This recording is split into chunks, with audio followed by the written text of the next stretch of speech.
Yes, people. We are back in the bloody building. Bit of a kind of, it feels kind of weird because I'm so used to, like, if I wake up in the morning, you got your 10 a.m.s, you got your 1s, you got your 4s, you got your 7 o'clock kind of games where you got football all day kind of thing. But unfortunately today we had 4 games, 2 of them obviously at the same time, 1 at 3, 1 at 7. Guys, I'm joined tonight with Romz and Jamie. Chat to me, guys. How we doing, man? How we doing? Doing good. Well. It's a lie. Look, for an hour, the England game almost killed me, and then it woke up a bit. But Southgate ball, man. I don't know if I can do it any longer. I don't know if I can do any more England watch-alongs. I'm struggling. Bro, Struggling, man. Listen, like these. That's why I have to commend people like yourself when you do these watch-alongs, because if you get certain games, fucking hell. Excuse my language. I don't know how the hell you're able to get through 90 minutes. You can't do anything. You're live. You can't exactly right. See you later. And that's exactly. Romz, chat to me, man. How you doing today? Watching England is like I've taken some codeine. That it's the sleeping pills. I struggled. I actually struggled watching it. Cool came alive second half, and even people that are kind of going to credit, they're through. You know what I mean? They won 3-0. But you see our group.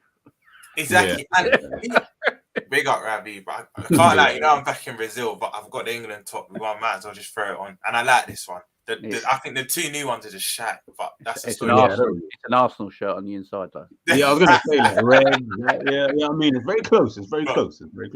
It's just like, yes, Kane's assist was wicked. Rashford's first goal amazing, but then when people were saying the third goal was amazing, he did all the hard work, but it's straight at Ward. Let's not act like the third goal was great.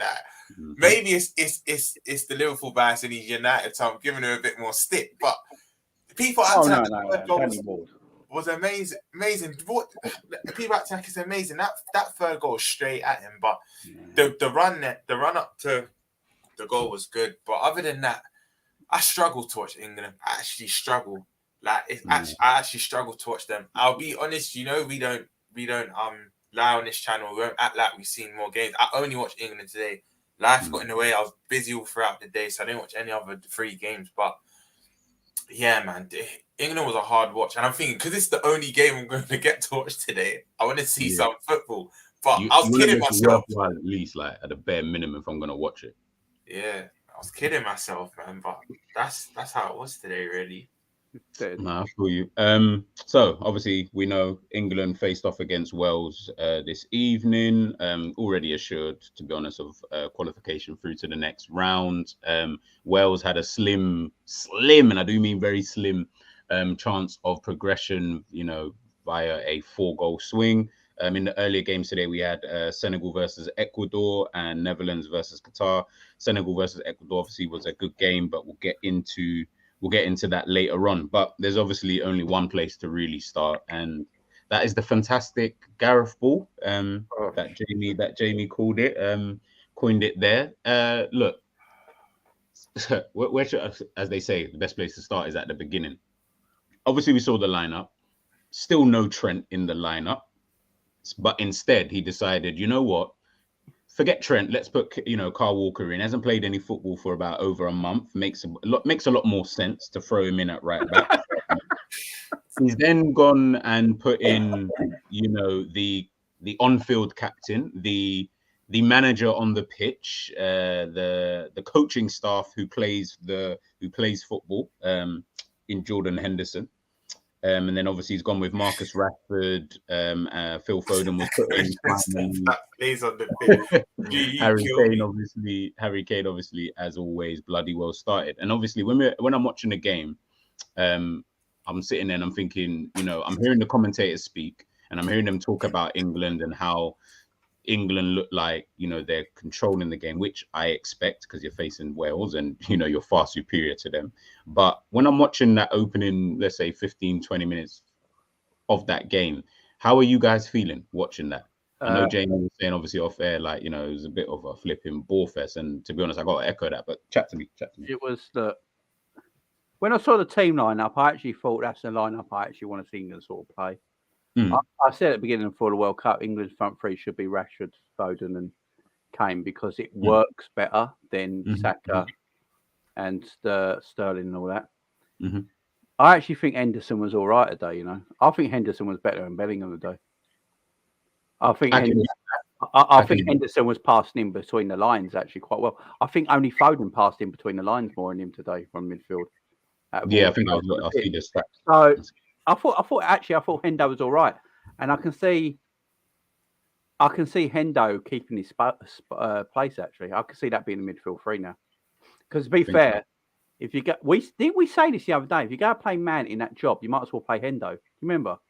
Yeah, we said the other day when we say Man don't do anything but a covering job, so you might as well play Hendo. Obviously, Gareth was listening, and Hendo came in. Rashford, I'm glad to see play. He might be a Man United player, but look, at the end of the day, when it's England, I want to see the talent on the pitch as most who deserves to be playing, and Rashford deserves to be playing ahead of Sterling. He's in better form for his club than Sterling this season. You know, and Rashford is more dynamic, right? And with Kane, look, Kane still can't score a goal for Toffee, yeah, but he's creative, right? And if you go have that system, Rashford's the best one to work it because he plays like Son does for Tottenham. You know, he runs in behind, he stretches the game, so Kane can come in short. And then Foden gets in the box.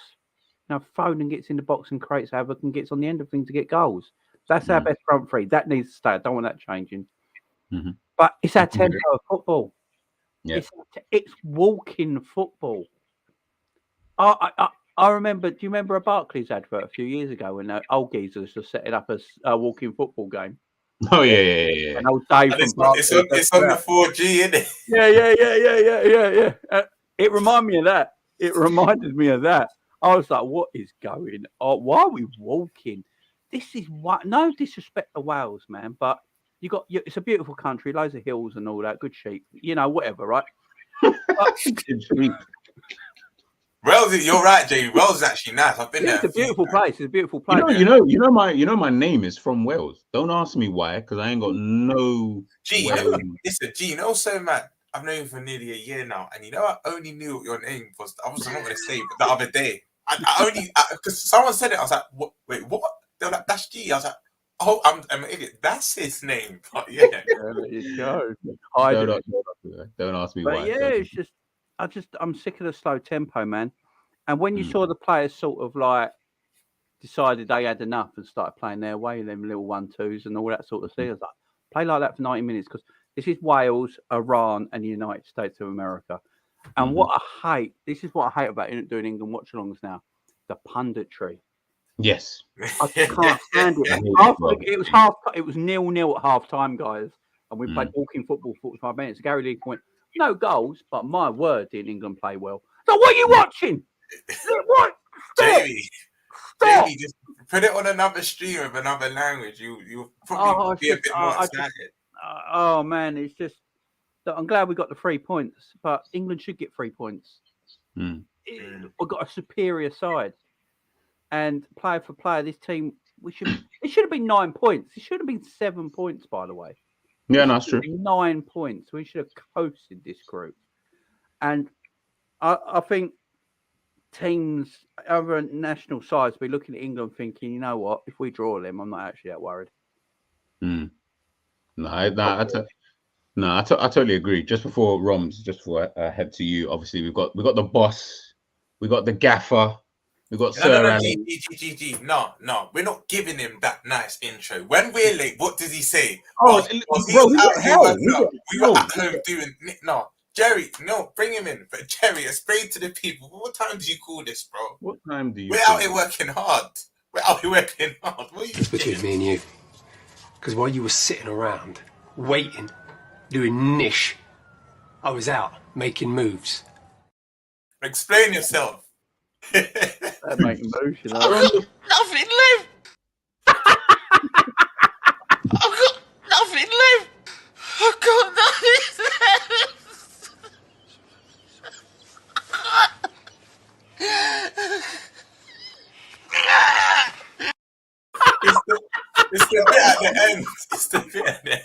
just the. It's a little bit now. It feels like, what the fuck are you doing? You're a grown man. You know what I mean? Yeah, man. How you doing? I wonder Lucy killed herself. Oh, cool. Do you know what it is? Do you know what it is? I'll take the heat. But guess what, Romz? What if I told you I'm not late? How about that? But you are. But I'm not. He's the boss. He started at 9:30. Even that. Do it is. Reinforcements were needed, innit? Reinforcements were needed. So I've come to reinforce. But decided to put on his boots today. He said, "I'm playing." I put on my boots. But guess what? The ankle injuries peak. So this is going to be a different stream. G's hosting.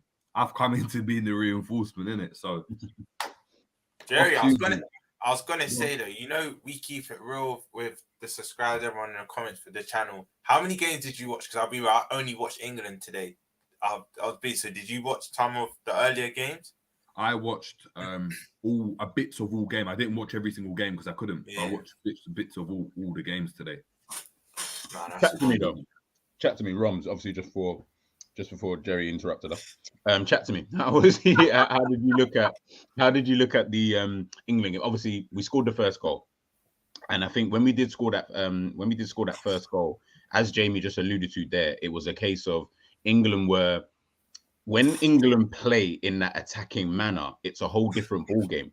Do you know what I mean? Like you see, it's almost like watching two different Englands when they're on the pitch at the pitch. You know, in the 90-minute game, you're just sitting there thinking to yourself, all right, cool. Well, if we're watching this England, which is the one before the goal, which is boring, slow, and all these kind of things, and then we're seeing this England who all of a sudden, bang, bang, bang, bang, as Jamie said, the passing, you know, Hendo, again, people were bashing him before the game, played a decent game. You know, there were a few moments that made me LOL, but overall, he played pretty decent in that midfield. But when you're looking at that game, like in terms of the first goal and then moving on to the second and third, how was you feeling, man? I knew Wales game plan for me was to kind of sit back. They weren't really going for it. And then with the last 10 minutes left, then try and catch England out on a 1-0 win or just edge it. But I knew once the first goal went in, the floodgates, because let's be honest, that could have been 4-5 easily, 4-5 or 6. But once the first goal went in, I knew it would I knew the floodgates would open. But that's what England can do, and that's what I think as a nation, right? I know I might go on like I hate England or whatnot. After Brazil, they're the next team I want to do. Actually, no. After Brazil and Ghana, they're the third team I want to do well. But this is why it's frustrating, because as individuals, I'm not going to say as a collective, actually even as a collective, but we've got some of the best players in this tournament. Let's have it right. Like we actually do as individuals. So when we've got a manager that's so... Because in my opinion, Hendo had a very good game, but he doesn't need to play. Rice can do 2 jobs that Hendo can do by himself. Do you know what I mean? Rice can actually do that. But I understand why Hendo is on, because it does give you that experience. He's barking orders at everyone. Like he's actually, he is actually a leader. If there's one thing you can say about Hendo, he is a leader. But this is why it's so frustrating, because I know England can blitz teams. And I know England can blitz teams, play well, and play this scintillating type of football. But the fact we don't is very frustrating. We should have done that from the off, because for me, Wales don't have the quality we do. Ramsey and Bale were trying to run it back. I think, do you know what though? What I will say, Nico, before he got the concussion, I think he was kind of like their outlet. He was the only one where if anything was going to come through Wales, it would have been through him. That's why it was more frustrating for him, because not only he knew he had to come off, but as a player, when you play football, you know if you've played well or not. He probably thought to himself, you know, I'm actually having one of my better games. But I just want to give a few honourable mentions. Say what you want about the hammerhead at centre back, but he balls out for England. But you see in the way man was dribbling, bro. And you know, big up Jerry, because Jerry went back and forth with Kaz on the terrace. I remember watching that stream, and Jerry was like, "Listen, for England, forget at United. For England, he is the guy, bro. He's doing what Matic does for us. He's coming out and trapped in plays and just popping it off. He's key for England, whether you like it or not. Forget what he's at for United. He is key for England. Who else had a good game? I thought Bennett was a bit shadow of himself. Foden was doing what Foden does. Second game. Yes. What's that again? Second game, he's been a shadow of himself. 150 million, yeah? I'm done with Bellingham. I don't want him. I think he's a fraud. And Rashford. Don't worry, we'll get to him. You know what? If anyone clipped up anything from the World Cup, it'll be Jamie saying every player's a fraud. Oh, Right. Phil Jamie. Phil Jamie. Jamie's probably said, you know that Neymar, you know that Messi, they're fraud. Oh no, I said Neymar's a fraud. No, I'm joking. Yeah, Neymar. He said. Yeah. Messi's a goat. But Rashford. This is another thing. You know when Rashford went through that spell with United, when everyone wrote him off. I was thinking, you can't write off a guy at 22, 23 just yet. I always knew Rashford was still a player there, and he proved that if we're being honest, he's probably England's best player. I'd say he was England's best player to me. That's my opinion. And they couldn't deal with him. They could not deal with him. He's fed the kids now, isn't he? He's good. Yeah, quick one with Rashford. Yeah, what we're saying, obviously you can't write him off, but certain people are saying this is a potential Ballon d'Or nominee. He's going to be England's best striker. The level of an Mbappe. That was the level that was touted. No, it was. Remember, JJ, the picture where he's rubbing Mbappe's head and everyone's like, my God. Penalty. Yeah, I remember. Who's overhyping him like that? It's Rashford and Mbappe. That was the conversation that we were having. And obviously, do you know what I mean? Yes. One's gone on to do this, and the other one is. But look, it's performed well. Yeah. But man, I've seen Townsend perform well. Right. I've seen Townsend. And now he's doing that commentary. And I rate his commentary. I do. I rate it as well. I fully rate it. And that transplant is probably the best transplant I've ever seen. Like, that transplant is cold. Look, it's the best hair transplant, but not only that, you know he's scared to get it at any other level. Like the installation they had, that high top, that was back in 2014.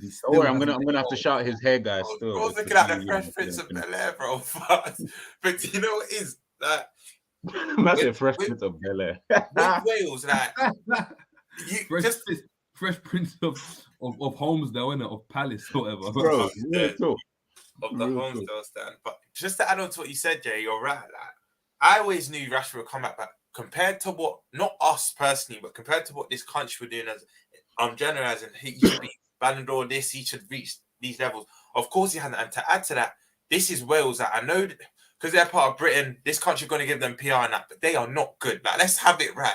2016, they were putting off miracles. They were getting by, but the two most influential players in Ramsey should have got sent off, in my opinion, for that tackle on Hendo as well. Oh, that's good. Yeah. I don't know about what you lot said. I'm not just saying this because he's one of our players, but that tackle was his ankle to the road. No, life's fucked Rams anyway. Yeah, ginger ale and grey round the side. I don't know what's happened to him. Yeah. No. After that, you know, even before that, but after that Rangers penalty, missing the Europa League final, that was just a nail in the coffin. There's a few players that are done for me in this tournament. Di Maria still has that brilliance, but I think he's done. I think Ramsey's done. Hazard's the most finished. He even come out and said it himself before the tournament that I'm not the same one from 2018, and you should still be in your prime. What is he, 30, 31? But yeah, off topic, Wales are just, they're poor. So I know everyone's going to wax Liverpool about Rashford, especially United fans, but it was Wales. Cool, you had to do what you needed to do. But come on, you're up against Robert.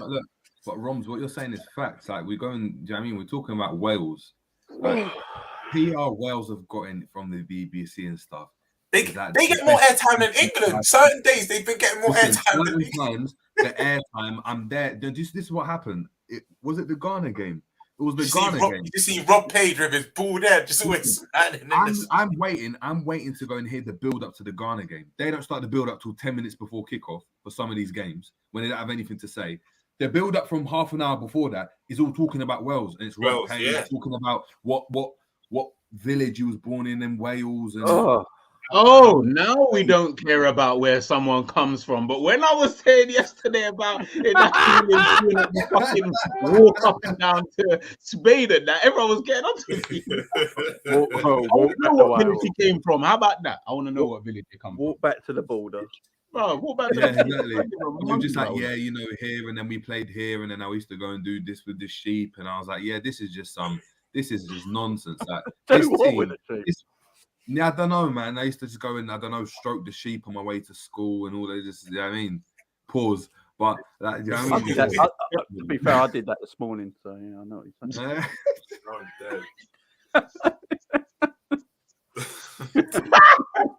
Oh my gosh. Anyways, yeah, I want to ask you a question. But yeah, it's just like I'm looking at it, and Wales are just really bad. Like Wales are a shocking team. Like Wales are just a shocking team. They had they're the worst team in the tournament, man. No, you know what? I wouldn't even put it past them. I think even against Qatar, they would struggle. Yeah, I think they would struggle. I think it would be a mad close game. Like it was super close. It would be a close game, like a 0-0 or 1-0, something like that. But I think they're really bad. I think they're still relying. I think they're relying on Bale. Obviously, who at the time was someone that could do something out of nothing, and it's like it is similar to the Canada, isn't it? Like Canada. They've even actually got a bit more. They've got better players around, but you saw a couple bozos at the back. You've got these bozos at the back. You've got a bozo in goal in Ward. Do you know what I mean? There's so many similarities, and I just, Ward, I can't believe I thought he was going to be Liverpool's number one. That's what. Oh my God! Thank God for Alisson. That was Klopp was spewing another lie into the bank. Thank but God for another lie Alisson. from that German. But it's just, man. It's just look even the free kick, it wasn't even. Like I think you should have saved it. It wasn't even central. It wasn't central. Like you've got your wall to the left. He hasn't gone up and over the wall. You're supposed to be standing there. But he took two steps to the wrong direction first. Yeah, I went behind the wall. If he took two steps to the right, the direction the ball was going to go, he would have saved it easy. If you've got your wall, the whole point of the wall is you're not beating me this side. That's the more. You don't have to stand there. If you get it up and over the wall. There's an echo. There's an echo. If it goes in tough, it's not going in my side. It's not going in the open side. That was just like a penalty. He just hit in. That was open. That's poor. This keeper's horrible. Bale just doesn't offer anything. What time did he come off? You think they're ever hooking? Listen, for Wales, and especially in a major tournament or qualifier, he's guaranteed to play 90 plus minutes. I swear they took him off 65th. 68, something like that. I think the problem with someone like a Gareth Bale is, and I was talking about in my preview, I was like, you see players like him, it's that Ronaldo thing. Get him somewhere on the pitch where you're just away. We don't need you doing anything on the pitch, but when you are close to goal, of course, now, just goal high. Just goal high within reason. Like try and stay on side. The problem for Wales for that is that they haven't got enough good players, have they? To get back. No, but they would have done better with like Kiefer Moore, Brennan Johnson, and James, because Dan James was causing issues. If they had someone else on the other side, would have been doing the same issues. I'm sorry, I didn't even watch the full game because I was hopping over, obviously watching the US. Even at the end, like I didn't ever see Bale run at his man. He didn't really. Do you know who they miss? Do you know who they miss? But obviously he had that peak injury. But Brooks, remember Brooks from Bournemouth? He's someone that could maybe. Yeah. He's someone that can maybe. He has cancer, isn't he? It's not injury. It's cancer. Yeah, it was. Did he come back? I might be going mad, but I think he's come back. But yeah, I think it's going to take a while. It's going to take a while. The manager probably might think he's not ready mentally for the big games or whatnot. But he's Harry Wilson. Why didn't Harry Wilson start? Yeah, that was he's Welsh, isn't it? Yeah, he started the first games. Yeah, starting the first, and even in the last game when I was doing the thing, they're most creative players are either not in this squad or out because Joe Allen, Ampadu, I rate Ampadu, but he doesn't create. That's not what he does. Joe Allen can't create anything. Dan James is more of a runner, but I wouldn't say he's a creator. He's quick on that transition, getting the ball. Do you know what Rob Page did? Rob Page sat in bed, in the hotel room with his assistant the other day. Do you know what I mean? Before the game, and they put goal on a like dream team on or something, and he just said to himself, "You know what? We're gonna run it back. We're gonna run it back, and we're gonna. You know what's gonna get us through? You know what's gonna get us through? He was that passion, grit, determination. He was like, we're gonna go and get Joe Allen back in. That's gonna spur the fans on, and he's gonna give us some dog. We're gonna get Ramsey, Bale. Do you know what I mean? We're gonna go back to the 4-2-3-1 that we played in. Do you know what I mean? In the Euros, and we're just gonna go for it. And it did just look rubbish, innit? And Rob Page, this brother, like he got the job on the technicality. He annoys me, bro. Legend. Yeah. Like if literally, Giggs weren't slapping arse, he'd still be in the job now, wouldn't he? I mean, let's face it. You know? But it's just Rob Page, man. Fuck it up. Nah, you know what? Yeah, even there was something that Jamie actually said that I was just sitting there thinking whilst you lot was talking, and it's like we just said it here about like tournament football and stuff like that. And there's obviously a way to play, of course. So when we're obviously watching England, forget Wales, because like I said, they're so crap. Sorry for anybody who's Welsh. Like, I do apologize, but the nation is absolutely dog crap. But when you're talking about like England and the way that they were kind of moving, and obviously tournament football isn't the same as league football. So of course, when we're watching England, the problem that we've got, Gareth Southgate, he himself has got credit in the bank as opposed to us as fans who are watching him play, because he can just turn around and say to us, "Oh, the way I play football has got us a semi-final and a final. What are you telling me now? Because what you guys were seeing before, it wasn't getting you anywhere. Quarterfinals, knocked out of against Iceland, and that, being embarrassed in tournaments, and like that was all what we were so used to seeing. Penalty shootouts, like that was a myth for England. That was something that England can never win. Now Gareth Southgate's coming with this absolutely boring, pragmatic football, but it almost seems like, as Jamie said, it almost seems like, when you're watching these players, as soon as they click into that attacking gear, they just play better. They're moving the ball faster. Like, even again, Hendo, like passing in between the lines, like even he seems to look even better in that midfield. And I'm sitting there thinking, you made Henderson look good. That's crazy. Like, if you're able to make Hendo look good in a midfield, clearly something needs to just stick, and we need to, kind can of I just interject quickly though? Are we going to act like Henderson had a good whole game? Because I think no. Hell no. Henderson will never get that credit. I don't think anyone had like a. I know like the goal scorers, but I don't think anyone had a stellar game. Remember, it took 55 minutes to score the first goal. No one ever really does. No one ever really does put England. Well, do you know the reason is? Because Gareth Southgate sets up a team not to lose. He doesn't set up a team to win. Do you know what it is? The difference. But do you know what it is? It's a weak mentality. That's been my kind of opinion though. It's been on tournament football anyway. Is that Gareth Southgate could never be like England's, like a Liverpool's manager or like a club team's manager, because it's not, you can't do that over a certain amount of games. There's too many games. There's too many other results that go against your way. But when you're going into a tournament like that, if anyone had gone to England and said, look, you're going to not lose a game in the group stage and you're going to top the group, they'd have taken that like easily. Now, yes, as fans, you might be going and complaining, saying, oh, this player's not playing, or they're not attacking, or this or that. But ultimately, they're defending well. They've conceded, 2 goals? Yeah, to Iran, that was it.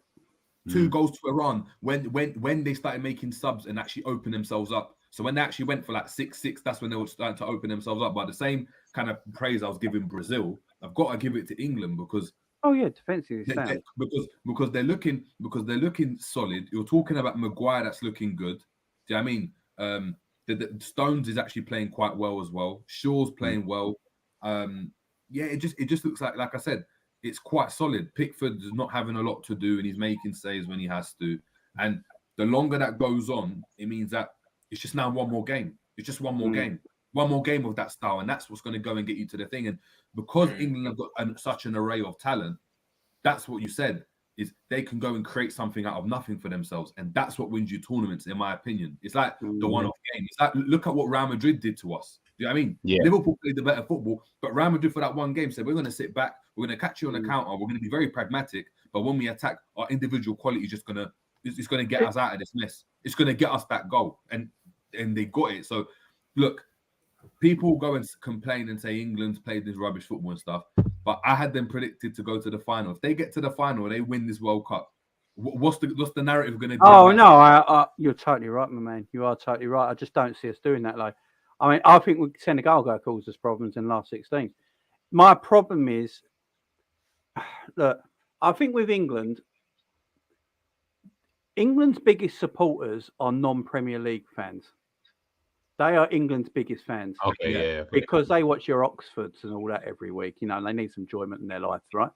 So, they watch, they are England's biggest fans. I think with us being Premier League team, like having Premier League teams and all that, I think it's a bit harder to sit back and watch an England game and not think of how your club team plays or stuff like that. But the biggest England fans, the ones that make noise and go to all the games and Army, all that sort of stuff, are mostly lower league level supporters that follow England everywhere. So they're enjoying what they're watching, because, it beats going to Farnborough one week, you know what I mean? And Yeah, true. That's why I think England will always be this way. Watching this whole World Cup in all now, watching all this World Cup in all so far, the World Cup might actually, international football might actually just be boring. Oh, it is. Oh, it is. International football just might be boring because teams are afraid to lose games. Because you lose one game, your World Cup's over, ain't it? And that's the thing. Exactly, but that's what I'm saying. Because I love tactics so much in football, I find these things enjoyable. Like I find oh, so you're playing like this and they're not allowing this. That's what I find exciting. When I look at just like these styles and a team just got one style that they just play and they just never adapt and all that stuff. That's why, for me, the era of football that I really enjoyed was when you had Benitez, Mourinho, and all those players, because I liked the tactical game that was on hands, like a chess game almost. Whereas now what you got with football is managers just got their style and it's just more like a battle. And it means that sometimes you get these thrillers, but from a footballing perspective, I don't sit there and be like, I like what we did in that game. It was so much different to what we did in that game to combat this. Like with Liverpool, as an example, we know this is how we're just going to play. Like we're shocked if there's like even a change and like this player plays in that position instead. Like when Nunes played on the left, we're like, how many times have we done a lineup? We're like, bro, he actually changed. He actually did it. Yeah. So, but how long did we beg for this lineup? But international football, when you think about it, it's always been like that. I love G. Even the France that won the World Cup. They didn't play great football. True. They didn't. The whole premise of it was Kante was amazing in that midfield. That what we were talking about. Kante was amazing in that midfield. Umtiti was great, scoring from set pieces. Like they weren't. Do you know what I mean? They were catching teams in the counters but they weren't playing free-flowing football. Even in Spain. You know why you're spot on? Because even people have this illusion that France team was amazing. Normally, what won them was individual brilliance because you had Kante and I think it was Matuidi doing all the dog work, just kind of that anchor for the back four. And then Pogba you saw the best of Pogba because he could free roam with the Griezmann, Giroud, and Mbappe's. But a lot of the time, they were sitting back against the big teams. Like, you go and watch a lot of their wins. I remember when they played, was it Belgium in the semi-final? Yeah. Belgium were the more attractive team. Obviously, they don't matter, but they were the more attractive team. But what France did, they knew they had individual winners. They just knew where they hit them where it hurt. But Belgium great example. Brazil 98 when France won and Zidane scored the header, right? Yeah. When they lost. Dead final. Who played the better football? Brazil did. Yeah. You go and look at even Spain, when Spain won the thing, like that was dead. Like in terms of they weren't. Yes, obviously their passing was obviously. But they're the only team that have gone and done the passing thing, and because that was trendy, it was like, wow, look how they went and did it. But even look at 2006 with Italy and France when Zidane headed up the person. Who played the better football? France were dominating that game. Yeah. No, you're right. Who was defensively more solid? And then what happened? A long ball over the top. This guy runs into it. Think of Iniesta's even goal. The last minute. Look at the goal. That was such a boring final. Oh my god! Look at Germany's against Argentina. Extra time goals and them things. I mean that's how football is. That's how football is in like international football, and that's why you can't. That's why obviously, like Jamie said, you're going to get some people that like that type of football and others that just don't. And I know a lot of people can't wait for the Premier League to get back and that type of thing as well. No, it's true. And obviously, big up realism, Jared. To be honest, England have always played boring football. Even the labelled golden generation were definitely boring. And now it's true. Look, at the end of the day, like I said, we're all going to be, and then there's going to be a lot of fans going to be sitting there. If England get to that final and potentially win, there's nothing we can say. There's literally zero we can say. If England get past Senegal, don't they get France in the quarter? Is that the? I don't know what. That's the route. I was looking earlier. They get. That's the route. That's the route. Oh, Quarterfinals. Argentina. Actually, if Argentina finish second, France will play them, innit? Yeah. If Argentina finish runners up, France play Argentina in the last 6 games. France play Argentina in the last 6. Okay, cool. Well, we'll wait until we even get there. But obviously, England got. Come on, Jay. The Polish will do us a job. Yeah, I mean, let's can we just say one thing about England a minute? Right? Yeah. I just realised today how much Gareth Southgate hates Alexander-Arnold. Right? Oh my God. He brought Trent on and then made sure Henderson was his right back cover straight away, and Trent never got over the halfway line. Trent never expressed. Yes, he wasn't bombing forward. Trent never expressed himself, and then he made sure Hendo sat right in front of him. I didn't even clock that. You know what? Okay, but you know what? Even more, and then to piss Trent off even more, he brought Trippier on the left-hand side. But you know what? I reckon he would have done that anyway because he would have seen. Look, all right. The elephant in the room. We all know that if Reece James wasn't injured, Trent's not going to the World Cup. You're too right, Reece James and Trent at the Euros in 2 years should just be England's two right. No. I'm in terms of future and stuff. I can agree with that. But in terms of this tournament, in terms of this tournament, we can all probably admit if Reece James didn't get that injury, Trent's not going because obviously we've seen that he's not playing anyway, and it's more being brutal, bro. Yeah, you know what I mean. Like he's just chilling, and we can kind of see that that's not really the player that Gareth wanted to bring. Rightly or wrongly, it is what it is. But in today's game, when you're looking at that. Yes, he didn't really express himself, but he's probably looked at the way that Klopp's played him for Liverpool recently, which is Trent, you're not going forward like that anymore because you going forward is fucking up the base for everyone going back, and we can't afford for this to be a problem for us like throughout the rest of the season. So he's always had that kind of protection, whoever it is, Elliot, whoever is in front of him at that point in time. So he's probably looked at it and said, if Trent's playing, Hendo has to play.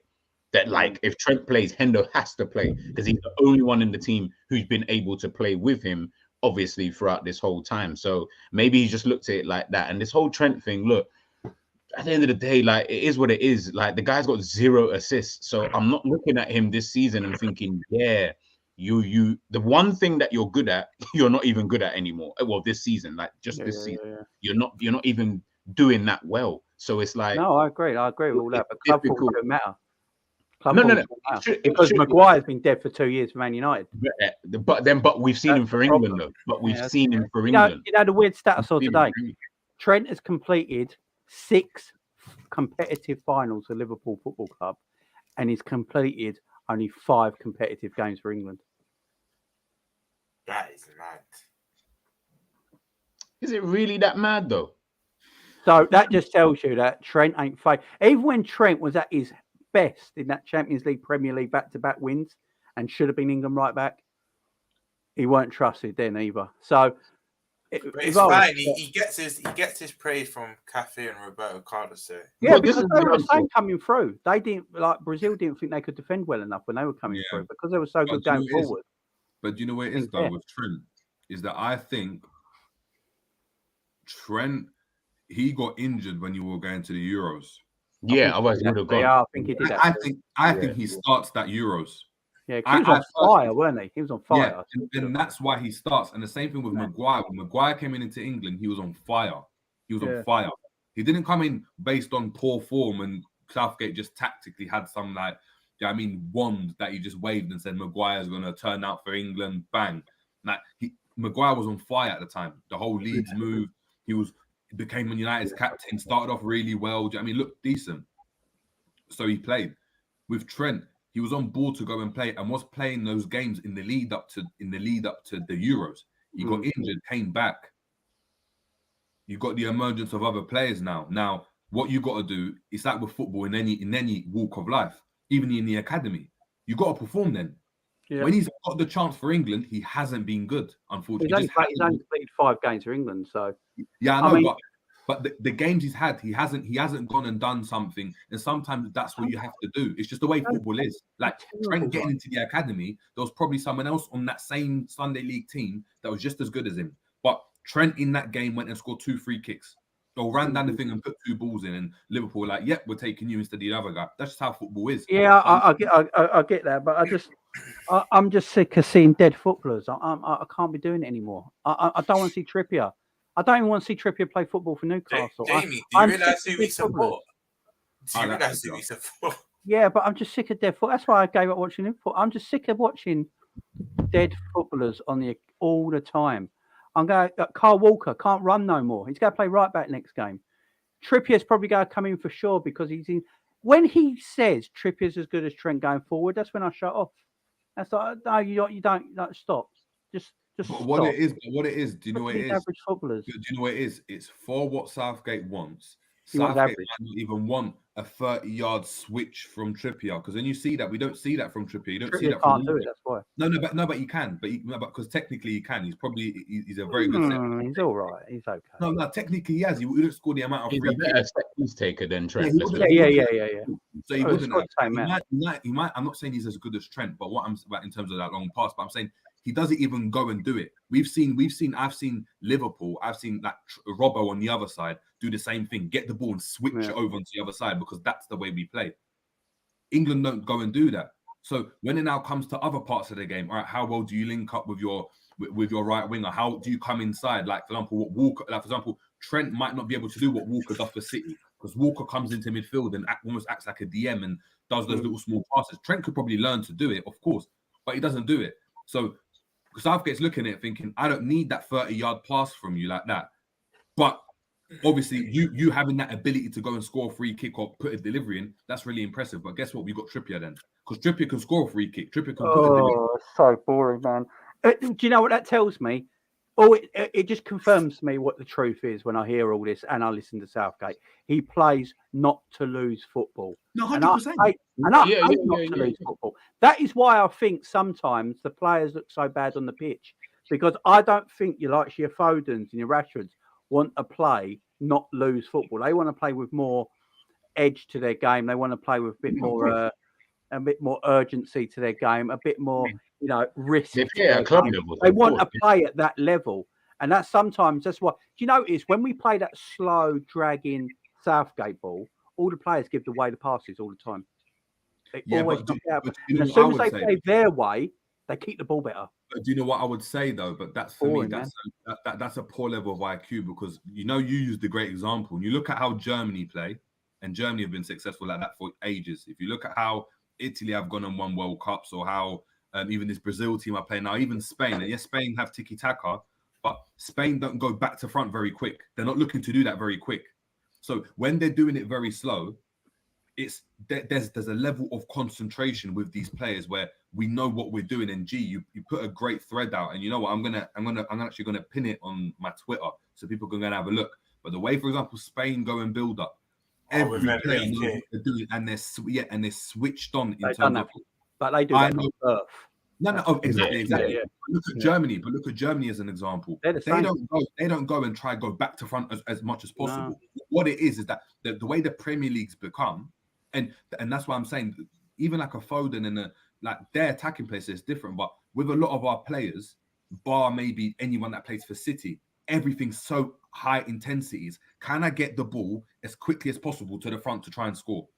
And doesn't matter how it's done, no matter how it is. Yeah. So it might be a long pass, it might be pace, whatever it is. But because that's the way teams in the Premier League play, that's how they're going to be suited to play. But for tournament football, it's not conducive, because what you're seeing is, even like you said, Romz, a Serbia can probably beat in England, but Serbia play very conservative football. Conservative football, but they'll break you down in that way. Even in Germany, even in Italy back in the day, really, really conservative teams. We keep the ball, we pop it, we attack, but everyone's switched on. And that's why when I'm looking at certain players, they haven't got the IQ to go and do that. It's why Liverpool need to go out and get a Xabi Alonso. That in a whole team that's hectic, he's the one that conducts it and says, you know what, and he calms it down for us. He's the calm in the storm, isn't it? Thiago in Liverpool, he does that. A Genie even. You look at the ball and he'd get on the ball and put his foot on the ball and hold it up and calm everything down. With Liverpool, with English players, which is English natural, everything's about being fast-paced and just getting the ball, hurrying everything. Yeah. Henderson, when he gets the ball, just hoofs it first time. Maybe we should just play an English way then. Huh? Maybe we should just play an English way. No, because every other country, what I look at, Germany and Spain, they all have their identity. They play their way of what they do in their domestic countries. So the players that come into their game are playing that way from kids, working their way up, the same style of football. England don't have an For some reason, the English national team have never played the English way. Look, the English way is about getting in your face, high aggression, high tackle, high tempo. Just let the English players play that. You know what? I'd actually agree with that. But the problem you've got with England, in my opinion, is that there isn't an identity, because when you look at the biggest, when you look at, for example, you look at England, for instance, in any other league, the best 10 players, you might get 6 of them that are from the actual country, and the rest of them are from various countries. So you look at Spain. If I gave you the top 10 best players in the Spanish league, 5 or 6 of them would be English. In the Premier League, it's not like that, because there's so much money. Everyone wants to come in this team. So the managers are foreign. The managers are foreign. They've all got different identities. So you can't really say this is the Premier League way of playing football. You look at La Liga, you know how a La Liga team's going to play, no matter where they are in the league. You look at a Bundesliga team, you know they're going to play a certain way, no matter where they are in the league. You look at even in Italy, you know they're all going to play 3 at the back or 5 at the back, no matter where they're in the league. That's what they're going to do. This country, you don't have that. So you're getting players with a mix and match of what to do. You've got, do you know what I mean? You've got someone like a Walker or like a Foden or Grealish that's going to try get the ball and try pop it off and be more patient. But then you got mix it with a Henderson and a Rice that are being told, yeah, we're going to get the ball, be direct, find your front man. Do you know what I mean? Make the overlapping run. And when you go and have that, you're seeing the players are all on different wavelengths, So that's why you look at these teams and all the conductors or all the players that have just got a bit of, like nuance about them. We're not going to rush this. I'm not going to force Hendo Hendo might be why he should play then. Because Hendo has got that IQ. And people might laugh at it, but he can. But that's what I'm saying. Hendo's actually learned that. When you go and see Hendo and we talk about like his AC Milan performance and stuff, he came on and kind of just kept the game a bit simple and didn't force the game. And that's why I'm saying we're speaking about Henderson today, and we're like, oh no, he actually done decent when he came on. He's at his best. But you're looking at these other players. We've spoken about Mount. You're speaking about if you had a Maddison, even sometimes your Sackers and your whoever's playing that wide, they're just forcing it at every opportunity. Sterling, like, what are you doing? Like, sometimes just come back and recycle. And you're seeing it with the other teams. At Spain, they'll get the ball. Pedri will get it. If the guy's not there to give it, he just gives it back to Busquets. He'll get it again, give it back to Busquets, and they're not you to get the ball because they trust their ability to break you down, even if you're in a low block. But with England, because they know they haven't got the capabilities at that, it has to be on the transition. It has to be on the and it's like Liverpool. It has to be on the transition. That's when we cut you open. As soon as you set back in your low block, of course we're going to try pop the ball about. But are we really going to be as effective? No, we're not. That's why when I look at a City, I'm just like, for a 38-game season, they're going to be just better because they're not relying on the other team having a breakdown. They just trust themselves to be able to break you down systematically. And that's why, do you know what I mean? When it transpires into Europe, for me, it's going to be over. But then you look at it, and it's a Spanish manager. It's not an English manager.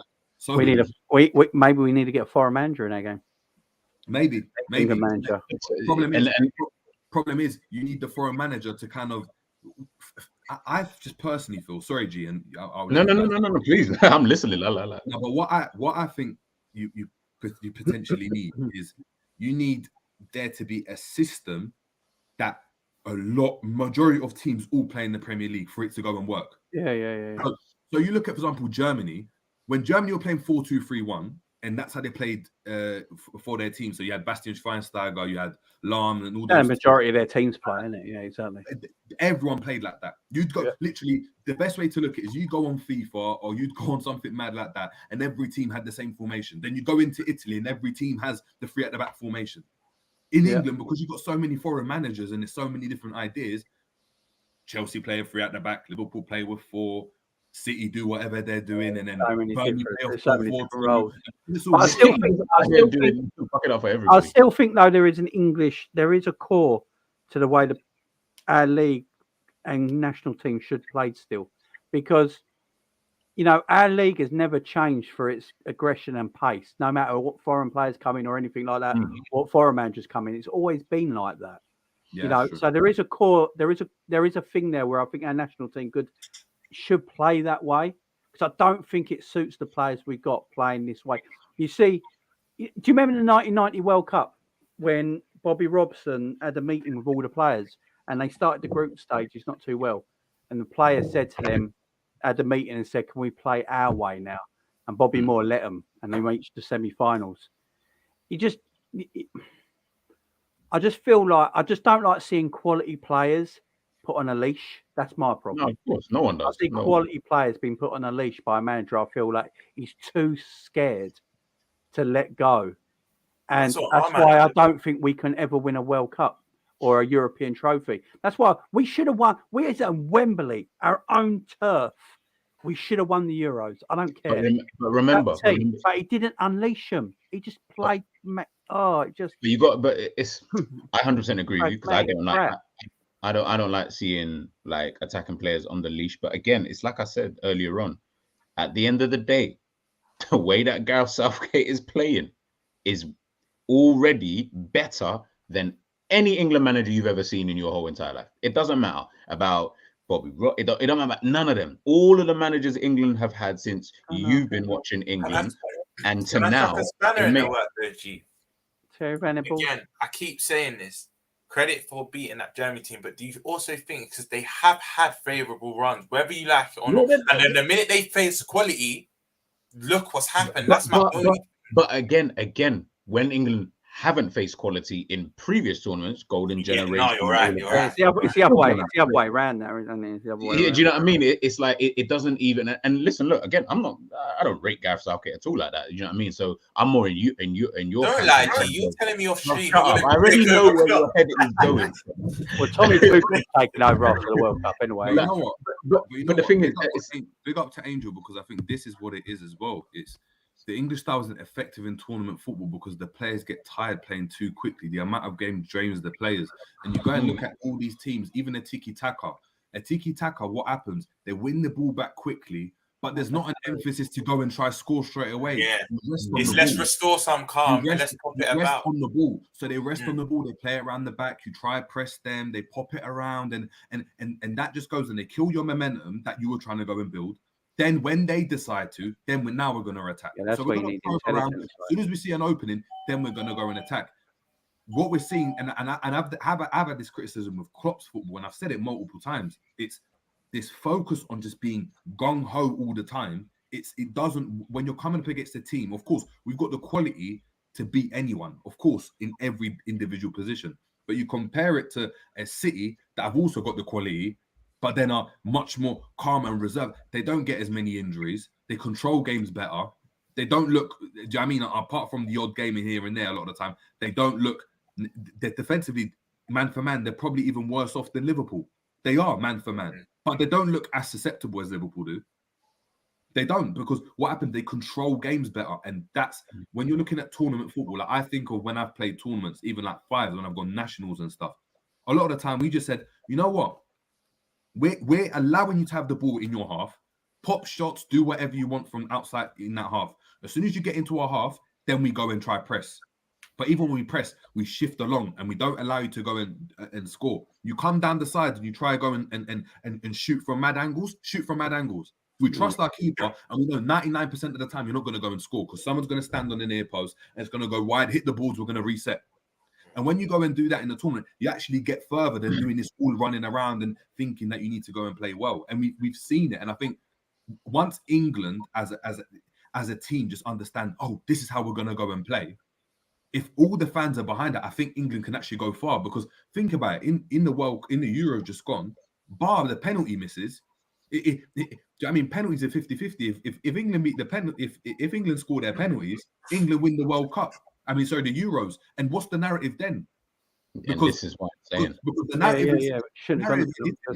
narrative in Italy wasn't Italy are pragmatic. This is rubbish. This is rubbish. Yeah, but Italy play pragmatic anyway. That's it. That's what they do. Exactly.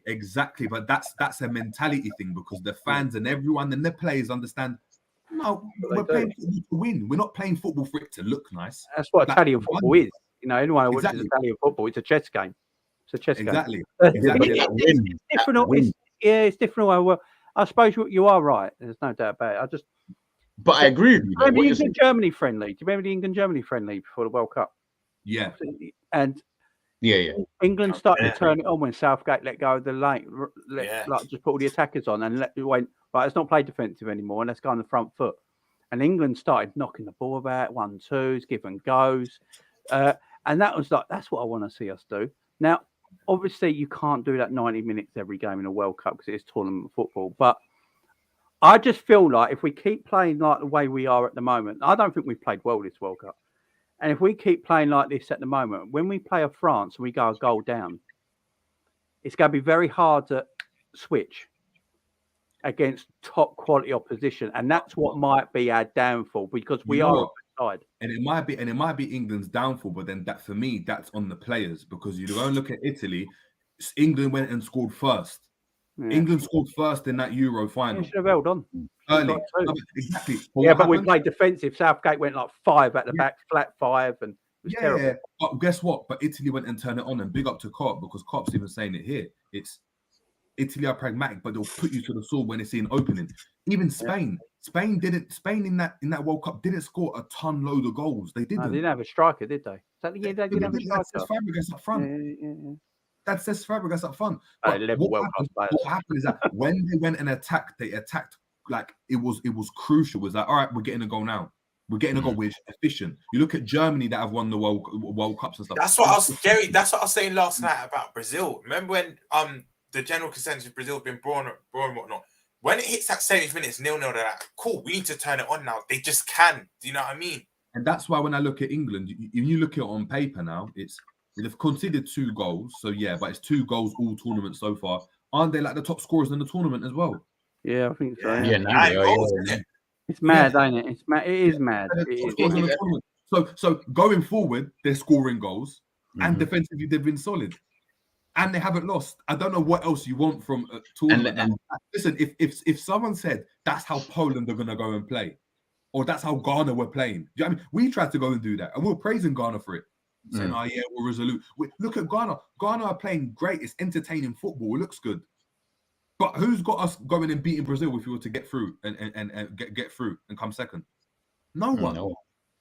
No one will have Ghana to get second, but it doesn't matter how nice you play, how intricate the little football is. It's like, do you know what I mean? At the end of the day, we're not solid enough. And that's going to be our downfall. Whereas England, you've got to be solid to win. Defenses win tournaments and stuff. It's not going forward. Do you know what I mean? Because you can go through on penalties in every single game. You could lose 0-0. I mean, you could draw 0-0 in every single game, go into penalties and still get through. Yeah, damn right. And this is why even just to end it there, like with England, it's like I'll go back to it. At the end of the day, if Gareth gets to the final of this, playing this kind of football, that he will be the one that's right. We'll be the one sitting here saying we were wrong. We were totally wrong. But then you could have got to the final playing another way as well. You just never know. No. Again, I guess it's all swings and roundabouts. Entertainment. I think football is entertainment. I look at the fact, like football for me. Are you not entertained by getting to a final? I'm not entertained by boring football. So if I was a Chelsea manager under Mourinho, I'd have been bored stiffless. I don't find that entertaining. So you didn't entertaining back Premier League winning. I think entertaining and success should go hand in hand. That's why I big up the Arsenal Premier League wins because they play entertaining football. Look how happy Romz is. Because they played exciting football. How good were they? How good were they? Wait, when they won their Premier League. Hold on. No. Listen to what I'm saying to you. In terms of when I say how good were they, as a whole. They were nowhere near as good as Jose Mourinho's team. Nowhere near as good as that team in terms of as a collective throughout the time. Are you speaking about George Graham's teams or Arsene Wenger's team? No. Listen to what I'm saying to you. Right. What did they win with that team? No European trophy. 1 Premier League. No, 2. Sorry, I think Wenger won 3. Yeah, Wenger won 3 in the time that was there. 2002 and 2004. There you go. There you go. In comparison to what Jose Mourinho won in that short space of time with Chelsea. So again, you've got to look at it. And listen, at the time, as in whilst we're watching these games, of course, listen, we all want to see attacking football. We all want to see, players doing this, that, and the third. I used to watch Barcelona religiously under Pep Guardiola. I can promise you now, that was probably some of the most boring football that you're probably ever see. But guess what? Yeah. Look how exactly Man City. We're all saying it. Man City. They play boring reserved football. But guess what? Are we saying we should all play boring football? No, because there's different ways to win. As we saw with Liverpool winning the Premier League, there's obviously another way of winning. Arsenal winning in that invincible season, there's another way to win. Manchester I'd rather win with entertainment. But for me, Jamie, this is what I was. Yeah, exactly. Gary, you just said it there. I want to win more. Jamie, there's no point in doing it once and it's fantastic, and you're like, oh my goodness, this was the best football that I've ever seen. I don't want to make this a Liverpool stream, but this is why we've been so frustrated with our clock. Jamie, I'm actually with you. I want to see success and entertainment combined. Yeah, exactly. I'm with you, but everyone does. With that way, sometimes not sustainable. And if you're more pragmatic or you win in the ugly way, you probably win more. And you've seen it, the Simeones, the Mourinhos, the Ancelotti to a certain extent. That's why our next manager, I know it's not a Liverpool stream, but I wouldn't mind if it's a Mourinho, Benitez, a Simeone type, because I just want to win now. Like we've had years of the entertaining football. Let's mix it up where we can add more to our collection. Then we can maybe go back to attractive football. I agree, but I can guarantee you right now, if Liverpool won back-to-back Premier Leagues playing the most boring football you've ever seen, people would moan. No. People will moan. 100%. People are going to moan. But people could only moan. They only have a basis to moan when they're not winning. Yeah. That's the difference. Yeah. That's the difference. Because if Pep is winning, if Pep was doing all of this, but Man City weren't winning everything, they'd be like, why are we not attacking forwards? Why do we keep passing it back to the keeper? Why are we doing all of this?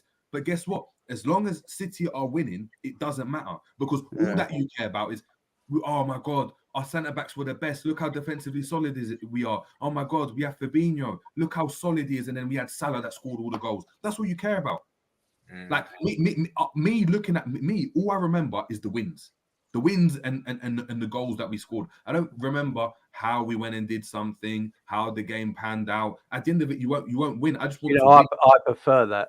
I'll go admit. No, the thing is, again, and then that's where, and again, I agree with you, Jamie, in that, and I think everyone would agree with you. Anyway, every football fan wants to see their team or just any team that they're watching play attacking, beautiful football, blah blah blah blah. But we all know the reality is there is obviously, as they say, there's more than one way to skin a cat. So if you're going to have in a period of time, in a 3-year period, you've told me, you know what, you're going to win back to back Premier League titles, but you're going to play some of the most boring football. For you to then turn around, for you to then turn around and say you're going to moan, that then tells me straight off the rip that you don't actually care about the wins. You don't care about winning.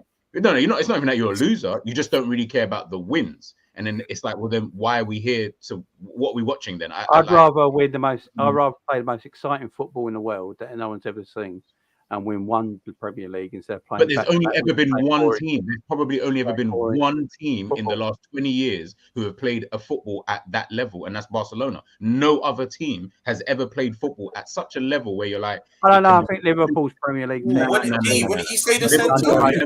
Liverpool has never played to that level of Barcelona. Me personally, and I've said it before. Like I never looked at Liverpool. I've never enjoyed how Liverpool play. Ever. No? So I know I've never looked at it and thought, oh my God, I love the way Liverpool are playing. I've looked at it and said, yeah, it's exciting from a neutral's perspective. Like 100%, you're looking, it's like, oh, but I've never enjoyed it. Yes, there were moments in the season when it's like a last-minute winner from Salah, or do you mean the goal we scored against City, or do you mean when it's end-to-end is great. But I've always, my whole life, I've looked at, for example, how a Barca played or how a City played, and I look, and I'm not going to lie, I'm in awe of how they play. For me, because I especially when I've gone and played football, I look at that and I'm like, wow, just like from a tactical standpoint, that's what I love. But that's how I look at football. I don't look at football as this gung ho type of running around, and that doesn't make any like. I've never enjoyed it. So I've looked at it. Yes, it gave us success. Yes, we were super dominant with the best, like at one point on form, they were the best players in every position. So of course there'll be moments of quality when you're like, oh, this player, I mean, he's just a joy to watch. Like even now when we talk about Thiago, we talk about Virgin, Salah and stuff.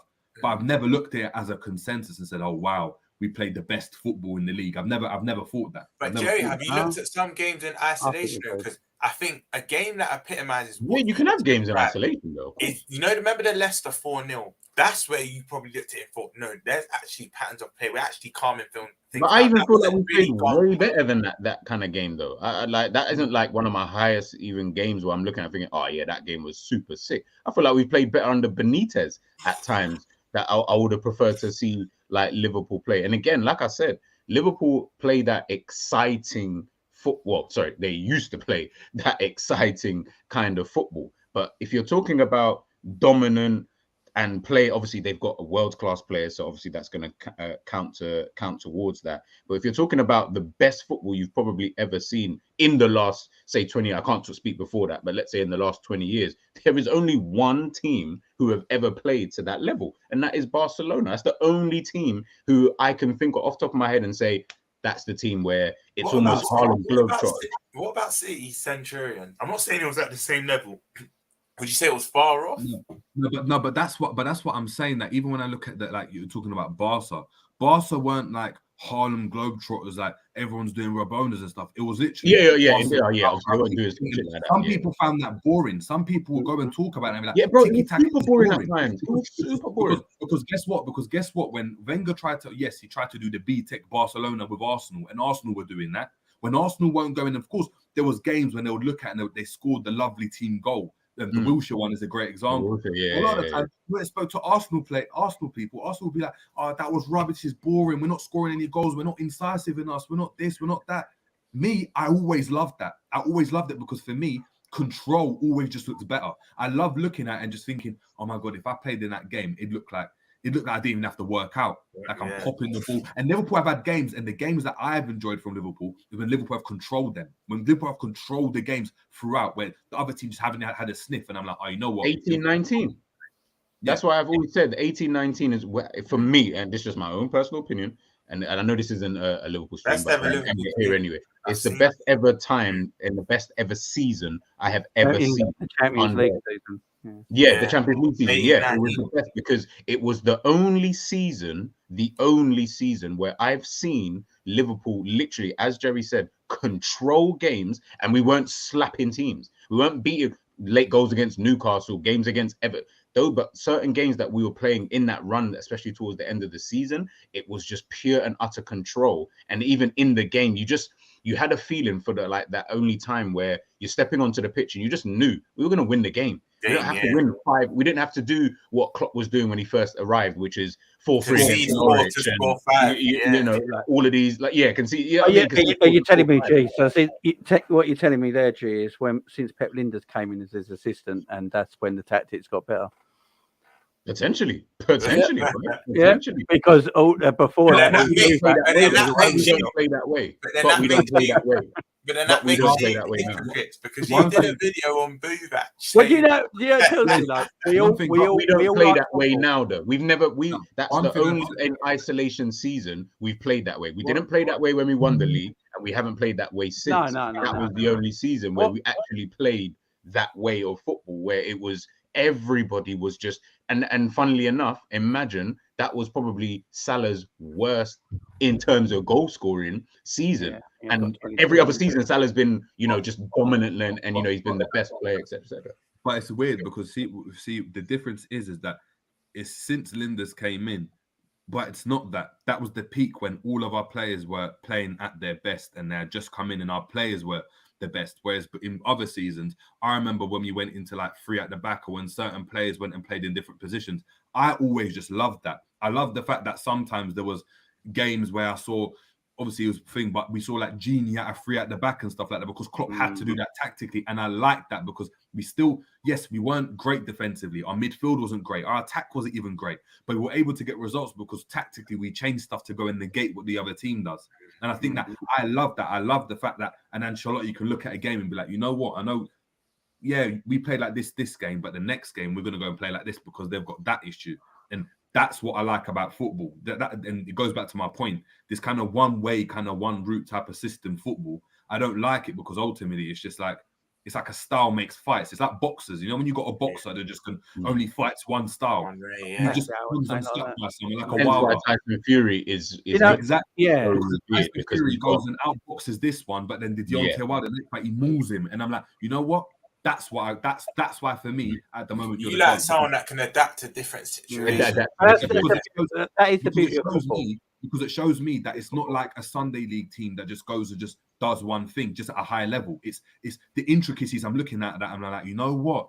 I wouldn't even know what to do playing against that. Yeah. Whereas us as fans, we're always sitting there saying, why hasn't Klopp done this? It's easy. We keep pumping the ball forwards and we're not doing anything. And it's just Trent spamming across. Why does he keep doing that? and it's just because there's just one way to go and play. Whereas with Benitez, we might go and critique and said, maybe in this game we should have played this type of way. But once, if it was working, we'd never go and look at that and be like, no, we're spamming something. We're just like, we outdone this team today. Especially with the players we had with like Cow, Babel. We never had the best players, but we were always able to get results. I know, you could argue Benitez had the best Liverpool squad in the Premier League. I mean, not better than the squad that Klopp had, but he had one of them. I could say that. Well, the starting 11 then. He arguably had a better starting 11. You think so? No. Klopp? No.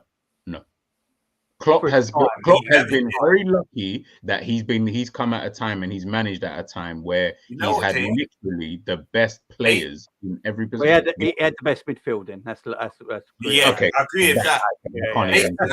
8 to 9, that was a joke. 08 to 9 was that season. But anyway, Mascherano, Alonso, Sissoko, and Gerrard. That's mad. Yeah, no. Listen, that midfield with that. But guess what? And funnily enough, guess what? That midfield did shit. And it's like, well, I look at this midfield and this midfield with Gini, Hendo, Fabinho. That's been, you know what I mean? That's been winners. But anyway, speaking of midfield, there's one player I wanted to talk about, and I'm going to end it here with England anyway. Yeah, someone chat to me. I've already said he's a fraud. German tax. Chat to me. Oh, you know what? I rate him not for us. He isn't a first phase. He ain't a first phase player. He can't play the. What do you mean by that? Oh, okay. He can't play the first phase. Do you know what Jude Bellingham is? I've noticed it in this World Cup when he plays for England. He's just your typical English midfielder. He's aggressive. He gets in front of you. He wins the ball back. He's got a pass on him. He's got a shot on him. He's got a bit of energy about him. You sound like your Sunday League midfielder, isn't it? Like your mate. He's just at a higher end of the average ones, if you know what I mean. He's at a higher end of that. We know, by the way.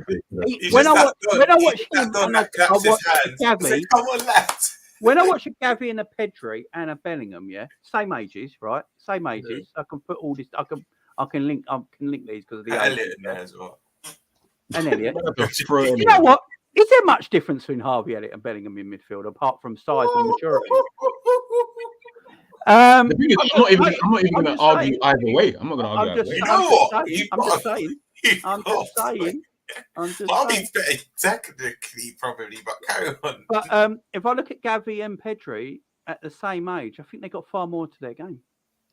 I don't think Jude Bellingham could play in a free for Barcelona like Pedri and Gavi do. No way. No way. German League,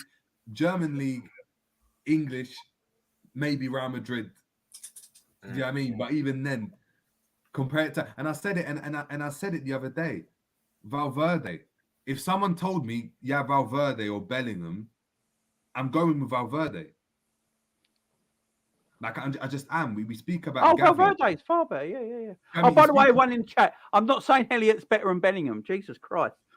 Bellingham is better than Harvey Elliott. There's no doubt about that. I'm making a comparison of like English midfield type. No. I get where he's coming from. And that's what I'm saying is that even his game compared to, and that's why I was talking about Pedri, especially about Pedri and Gavi. Their game is so mature for their own age where they don't have to rush the play every single time. They don't have to force the pass. They don't have to sprint with the ball and then stop it and then pass. It's just, I'm going to take my time because they play like a veteran would do if you went to five-a-side with him. That's played professional football and knows he's better than everyone else. It's, all right, I'm going to pass it around. There you go, flicks around the corner. He doesn't need to run around and assert himself as a midfielder. And yes, of course, sometimes you might need that in your team. Like he probably, like I said, Bellingham probably suits Liverpool more than a Gavi and a Pedri would ever do. Like Gavi and a Pedri, they probably wouldn't. They'll play on the wing for Liverpool. Do you know what I mean? That's the type. There's a reason Klopp's looking at him because everyone. What I keep saying is Klopp wants a midfielder of a certain type, right? Yeah. High energy. Can do well in the press, can counter press, can win the ball back quickly, can recycle it quickly, When you think of midfielders that you can go and get at a higher end of that level that you need to that midfield, Bellingham's that. Yeah, that's true. Wouldn't go and get a Pedri or a Gavi if they were available because they wouldn't suit the system he wants to play in midfield. That's why it's going for someone like a Jude Bellingham because he's at the higher end of that level. And Jude Bellingham's a very, very good footballer. Very good footballer. But I think when you see him, he's like, what does he do that's special? In the way that people talk about him, and that's why That's what I'm saying, because I was like, I'm watching him, and look, it's hard. I'm not trying to judge players really either way in a World Cup tournament, because the reality is I've seen you for 2 games, some only 1, so it's like it's difficult for me to say this player's sick or this player's shit. I'm not going to do that. But when I am watching him, what Jamie's saying, it's kind of true. At the end of the day, what is Bellingham offering you that Mason Mount isn't really? It's kind of the same thing that they kind of both offering you. One just looks nicer when he does certain things, and the other one's a bit more rough around the edges. But if I'm being honest, Hendo has played a game and a quarter. He already looks like he's better. He's played better than Bellingham in this tournament. So then I'm just looking at it thinking, well, what is the hype really with Jude Bellingham? What does he do that's is he going to score 12 Premier League goals a season? Nah, I think what he does, he just does what Henderson used to do, because that's what Liverpool are missing. He's a 19-year-old. And that's what I go and see. I see someone that's got a very good head, has got legs to get around the pitch. Do I mean? Yeah, of course. For his age, regardless, to be playing at that level, he's mature in his game and all that. But he's a good footballer. I think everyone in chat might think he's got the goal scoring. He's a very good footballer. No, but he hasn't. He hasn't got that Lampard gene in him. He hasn't. Yeah, there's a difference. Dele Alli, like Dele Alli at that age, that's what you call a goal scoring. Midfield. You know what I mean? Whereas he's not going to offer you that. But is he going to offer you what a De Bruyne does in terms of assists and stuff? No, he's not. I haven't seen anything from him that makes me think, oh, you know what? There's high energy and enough quality, and that's what Liverpool want. Simple as. Yeah.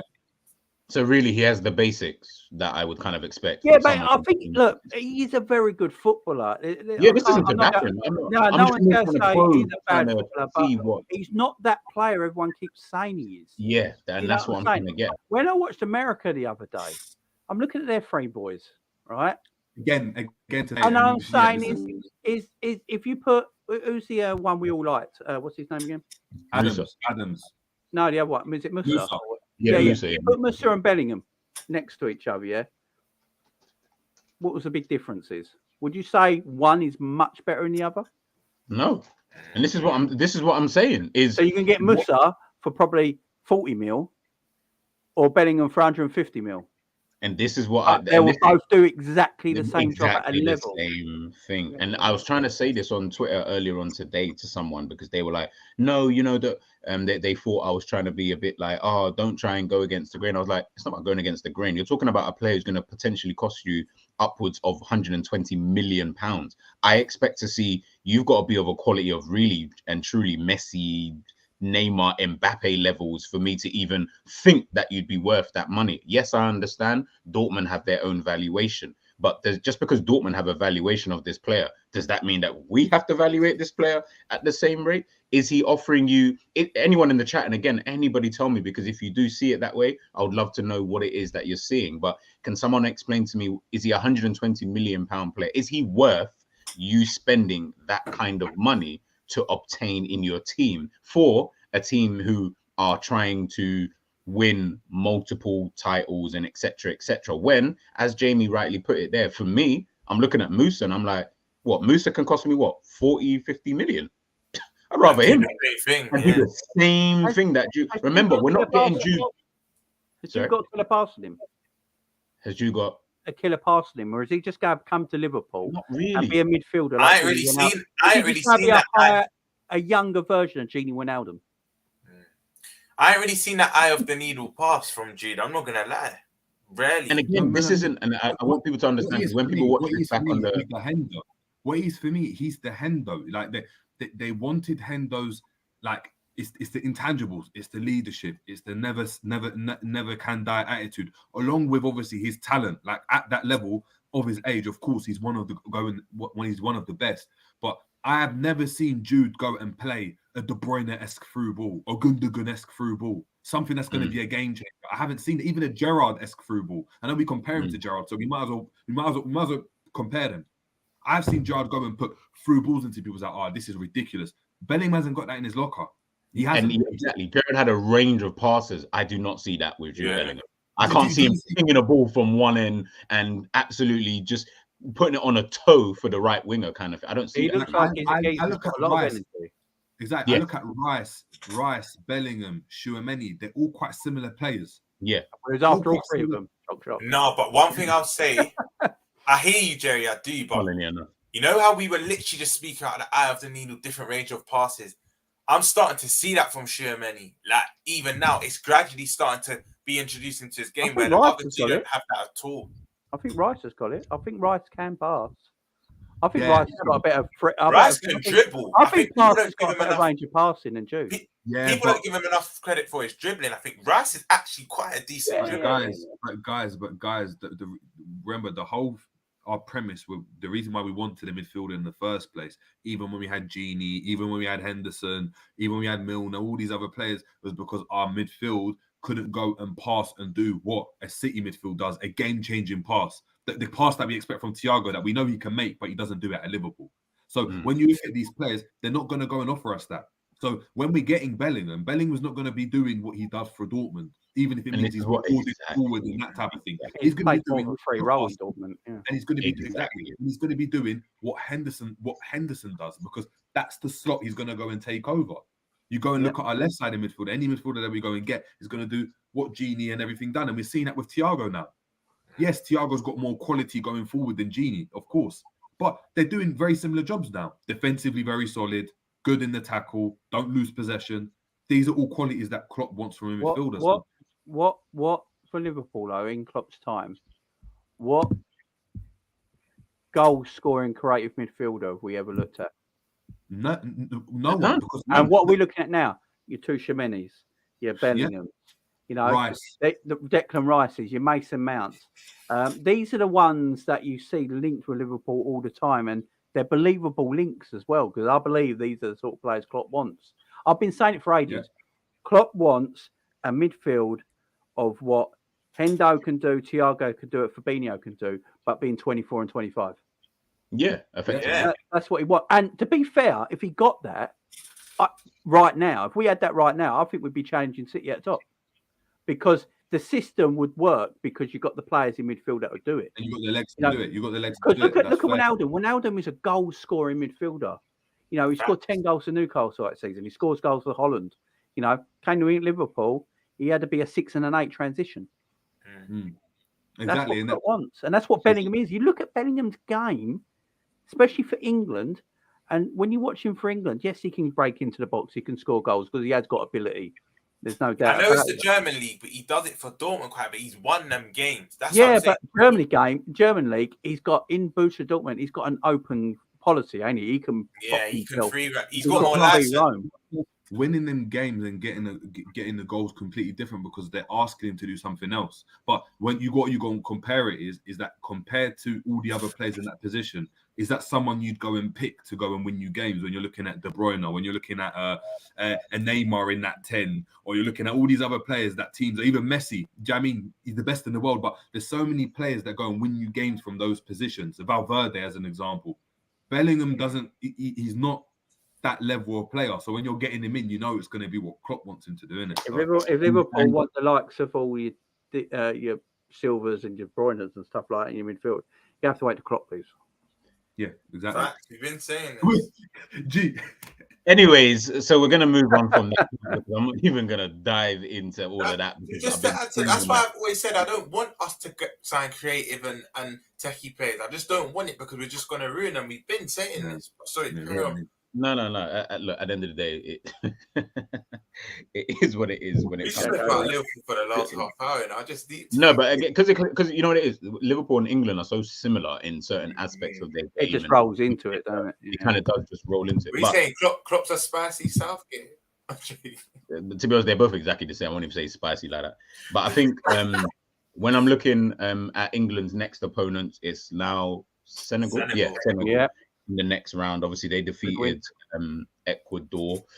Great game. Obviously that Senegal-Ecuador game, I watched a little bit of it. That game was it was intense. I cannot lie. The first 20 minutes of that game was just that. Jamie, you would have loved it because it was end to end. I did like it. I thought it was good. Jamie, do you watch basketball? No, I can't stand that shit. Right. I thought you like it. High energy. No. If you got into it, you'd absolutely. Yeah, you'd I actually don't like American sport at all. I can't be doing American. No, Jamie, I'm telling you, take an open mind. What I'm telling you, you watch like the fight, you're gonna love it. You absolutely. If I start watching basketball, Jamie, I'm like you. I didn't like it before, but I was watching it. That early hours of the morning with Jerry and the playoffs and that. It's wicked. It's actually a wicked sport. Well, you have to get. If I start watching it, you have to give me a team to watch. Yeah, we will. I'll do a watch along. So you gotta give me a team to watch. I'll get into it. But I like ice hockey. Ice hockey is my favorite American sport. Oh, if you like ice hockey, you're gonna like. I love ice hockey. Ice hockey is great.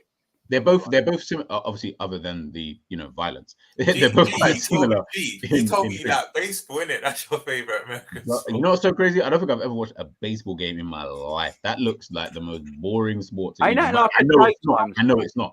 Ain't it like a daytime sport and stuff like that? Yeah.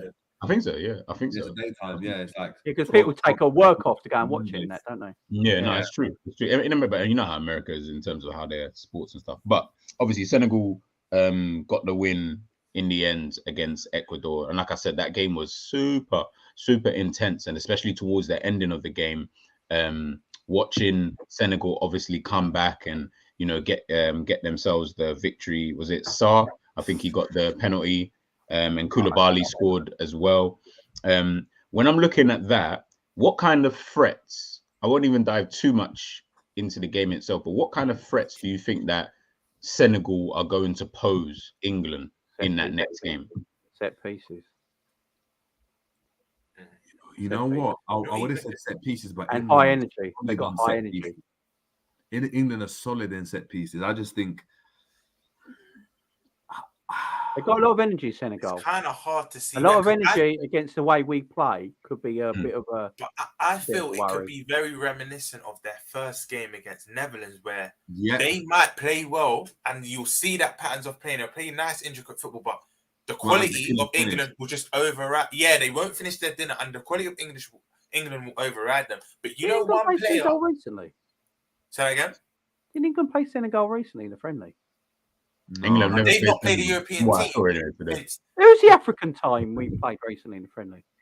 It was Ghana in like 2012 or something. No, I swear there was an African. No, Jamie's right. I feel like it was Ivory Coast. So yeah, Ivory Coast. Yeah, we annihilated because Senegal. They said before the World Cup, before they played Netherlands, they hadn't played a European team. Yeah, they had something. Yeah. But I just feel there's a player, right, and he's come on. He had his little cameo their last game. Ndai from Sheffield United, he's ripping it up in the Championship. He's one player I look at that I'm not going to say will cause England problems, but you'll notice him. Whether he impacts the game or not, I don't know, because he doesn't start for them, but I think it's him. If him and Sarr can link up, but again, it's just I think it's kind of four England control the game. It's kind of four most of the possession, and they might do something. But it just looks pretty, but they're not actually going to be doing anything. I don't know. It's going to be. I think. To answer the question, G, I don't know how Senegal hurt England. I'm being dead honest. I'm trying to think. I don't know how they hurt England. Without Mane there, I think it's a struggle. The thing is, I don't even look at even them having Mane or not having Mane. I think they'll be the exact same whether they had him or didn't have him. To be honest, just now you've got someone who can potentially finish. I think when I look at someone like Senegal, if they're going to hurt England, for them, they've got to probably come out a bit more on the front foot as opposed to trying to play possession and maybe even trying to sit deep, which is what they're going to probably inevitably do. Open England up as early as possible. I don't think they're good enough to play like that, though. That's the problem. Look who they have between the sticks. That's not really. I don't feel like that's going to play a major role. I think it is going to, because England with pace against pace, it's a problem. England cannot handle pace. We've seen it against Iran. When Iran had a little bit of pace with whoever they had up top, it would just turn into problem. And we saw against Iran, England can be opened up there, and that's Iran. And this Senegal are way better than Iran. So I'm looking at that. You know what I mean? And I'm looking at that, and I'm sitting there thinking to myself, I don't think Senegal should win. England probably should get the victory, but if they're not careful, it will be a trickier game than most people think it is. Players like Sarr and Ndai, like those are quick, strong players. And if England are not careful, those are players that will hurt you. But it just depends on how Senegal try to approach this game. If they come and sit deep, it's not going to work. Of course, I think the problem that like an Ecuador had was, and I think England will have the same thing, is that they had to go out and win. Yeah. In that game, like there's no extra time, there's no penalties, there's none of that. So when you open up, obviously with the pace, you're gonna be susceptible. And obviously they scored a set piece as well with Koulibaly, which was a very, very good goal. With England, set pieces is where England are strong. Yeah, Maguire to his faults is a great exactly. Maguire attacking wise and defensively, they're just going to cause a problem, and Senegal would have to score first, and England would have to open the game up for Senegal to be able to exploit their space, because otherwise they're just going to keep the ball and kick back. And if England score first, unless Senegal have like it's a remontada and it's a, like I said, a miracle game where everyone just outperforms and you get Star scoring a hat trick and he becomes the world's best player just for that day, I don't see Senegal. I think the other last 16 games going to be really close. Who's that? America and Holland. I think USA knocked them out. I think that might be a real tight game. That's the other last 16 game. I think the problem I have with the USA is they won't score. That's going to be their issue. They're not going to score in that game. Gee, you know why you're spot on? Because even if you look at their 3 group games, it was only two goals. Yeah, they're not that potent. I hear it, but they don't. But they haven't lost, have they? No. That's the killer. They're hard to beat. They're very hard to beat. Yes. And for the Netherlands, yes, Gakpo scored a couple times. And you know what, Jeff? Use the Senegal game. They're not. Yes, they've got someone that can, like I said, a bit of quality and can score a goal. But defensively, they look susceptible. And what you don't want is Weah's looking like he's just about to click. Yeah. Weah, I don't know if anyone watched that game, the USA game. I watched the last half hour, yeah. No, I didn't watch. Even Weah, I mean, he scored a goal. It was just offside. It was like his knee that got done offside. But Weah looks like, I'm just about to click. And when the finish comes, that's going to be the problem. What you don't want is for it to all culminate then. Because right now, they're being very defensive. So that, for me, that midfield, the best midfield right now in the tournament. And Jerry, just before you go, Jamie, I just saw obviously you got to run. You got to head out. So guys, look, make sure what game are you doing tomorrow for the watch along? If you're doing one, the GOAT versus Poland. What time is that? There's one player and 10 people that are just sort of like a supporting act, ain't it? What time is it? I'm scared. 7:00. Oh, it's the evening game. I thought I'd be able to get away with it, like they're playing in the afternoon. No, Jerry, you'll be nice and relaxed at home. Nice and relaxed, so we can analyze the game and we won't have any problems doing that game. Guys, please. It's just messy. How can you say that? Nice and relaxed, so we can. No, don't worry. I'm going to make sure that Jerry is nice and relaxed for this game. Don't be worried. But guys, make sure we've got 2 players and then a cast of 10 on either side, isn't it? Just 20 other players. We've got 2 players. Just 20 supporters, isn't it? Just 20 backup dancers. It's gotta be fun. It's gotta be Messi versus Lewandowski, isn't it? Versus Lewandowski. But guys, please, in the comments, make sure you head over to Jamie Phillips Football Chat. Make sure you're subscribed. Make sure you're liking. Tune in to the watch alongs tomorrow. And Jamie, man, thank you for joining us for this evening. Always. I'll see you tomorrow night, guys. We'll see you tomorrow. But just even. Sorry, Romz.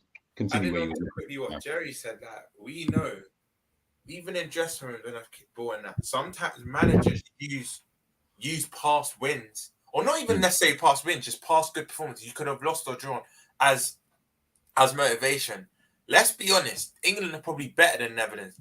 In their team talk, he's going to use that game against England. They did so well against England, nullified England. England couldn't score. He's going to say, England are probably slightly better than the Netherlands. If we go off that game and take so much motivation and encouragement from that game, I think that also plays a part. I think USA win that game. And remember, I'm not even saying they win it by goals. It could just go to extra time or even penalties. You know what I mean? So I could just see an upset. You know what it is? It's just I hear what Jerry's saying as well, like where it looks like he's about to click, and it's tournament football. So some players will take that kind of time to get themselves up to that.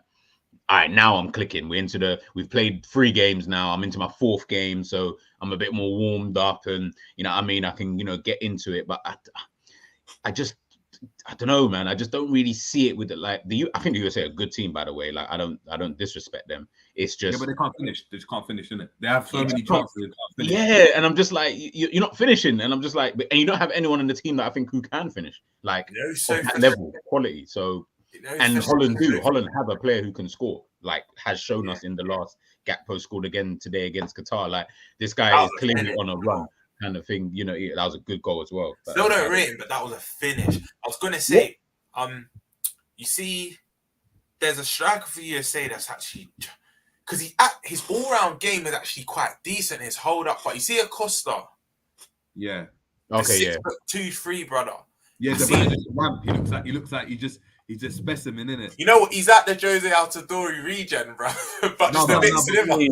Right, I forgot about him. What belly in that? Altidore was just an ass that just. Do you remember quickly? Yeah, I'm throwing it back now. Pause. Do you remember FIFA with Alex Hunter, and you go to LA Galaxy and you got that man. What's his name? He begins with a Z. And he's from USA. You know who I'm on about? No, you're talking about, but I can't get the name's not coming to my head. What when you had like the My Journey or My Story or whatever, journey thing. Elzair or something like that. Elzair. What was it? LA Galaxy, brother. What was his name? Begins with an X. Zardes. That's it. Dead flop, man. Dead flop. Have you clocked all them big American strikers? They're 6'2". They should be playing basketball, bro. They're just big. They can hold it up, but they cannot finish. They can't finish.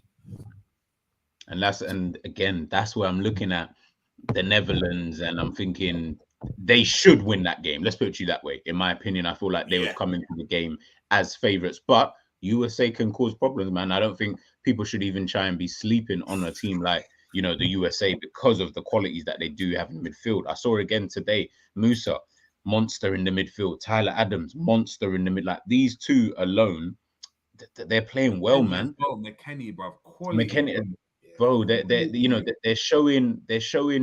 First of all, they're showing England's midfield how to actually play as a midfield. But secondly, they're just showing everybody that when you've got a unit of players who are all kind of on a similar level to each other, especially that there's no real like standout, like, okay, he's the one, and then the rest are just, supporting acts. They're all of that same quality and level. You're seeing it. They just work as a unit. And the way that the manager's got that team drilled, and I have to commend the manager because clearly what he's telling them, they're doing it and they're producing it. The way that I'm watching the USA, they're becoming slowly that team I'm like, you're becoming a team that I can like moving forward. And, Tim Ream, is it Tim Ream? Yeah, the centre back. Him at the back there. There's another, was it Zimmerman? The other centre back.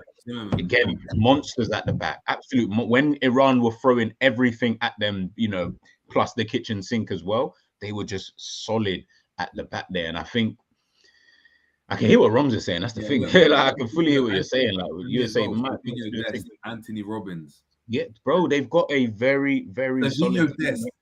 Now I get why he was at Barca. I get why. There's certain players you see and you're like, I know why you made that move. I know why they were interested. I get it. I know why they copped him. I know why they copped him from Ajax. Like it's feeling what you two are saying though. Like this guy is horrible. I'm a better baller. I can't lie. You're gonna have to explain that one. These are gonna come for me. These are gonna come for me. If I ask you to this, because I think Jerry would as well. But would you have him over Robert? If Liverpool signed him, would you have him over Robert? Because I would. I'll say Robinson. Yeah, I would right now. Wait, Robinson. Robinson is cold. Like cold. Maybe he would need to improve his attacking. No, game. Not Robertson from USA. I mean Robertson at us. Andrew Robertson. Yeah, that's what I'm hearing. Yeah, but for who? Robinson for Robertson. Is that what you're saying? Yeah. Wait, this is a right back, isn't he? Yeah. That's what I was thinking. Why would you have Also, sometimes he's played on the left. He's very right. He can do either or. He can do both. But I wouldn't have him on the left then. I wouldn't have him on the left. Yeah, I wouldn't have him on the left. I'd rather keep Robert. Yeah. Like Klopp, I know he's just fast, but he's not. It's the 1-2. It's the link up with the midfielders. Technically sound. Yeah, he could be a winger. He's got that much ability. It's not just that. It's not just that at all. But Robertson is a baller. But yeah, man, they're just USA are a problem. They're a problem, and I feel like I just feel. Do you know what they remind me of? They remind me, it's weird, of Ghana in 2010. Go on. Ghana didn't score a lot of goals. They got the odd goal here and there, but they didn't. They had a goal scorer though. They had a goal scorer though. No, they had a goal. But they had a brother that scored the odd goal, but there was no other goals coming from any other team. He scored goals. He was the one that got the goals, but no one else scored. There was no goals from anywhere else. Right now, what they're showing, Pulisic came with a goal. It was way on this game. I mean, if they could just split what Asamoah Gyan did, they're doing. They could actually go far. I mean, they could because it's tournament football. It's tournament football. But no, it's true, man. It's true. It's going to be interesting. This round of 16, like Senegal versus England so far, and obviously USA versus the Netherlands. Those two games are going to be really, really good. And one of those two games is coming with a surprise. I don't know who, but one of the two games. I don't think everyone should just sit there and think that England and Netherlands are going to go through. I feel like one of them's dropping out. I don't know who though at this current moment in time, because anything can kind of happen. But it is going to be interesting to see. To be honest with you, I wanted to get this this comment up. I know it's back to Liverpool, but I had to ask it just before we kind of wrap it up. Anyway, obviously taking a look at everyone.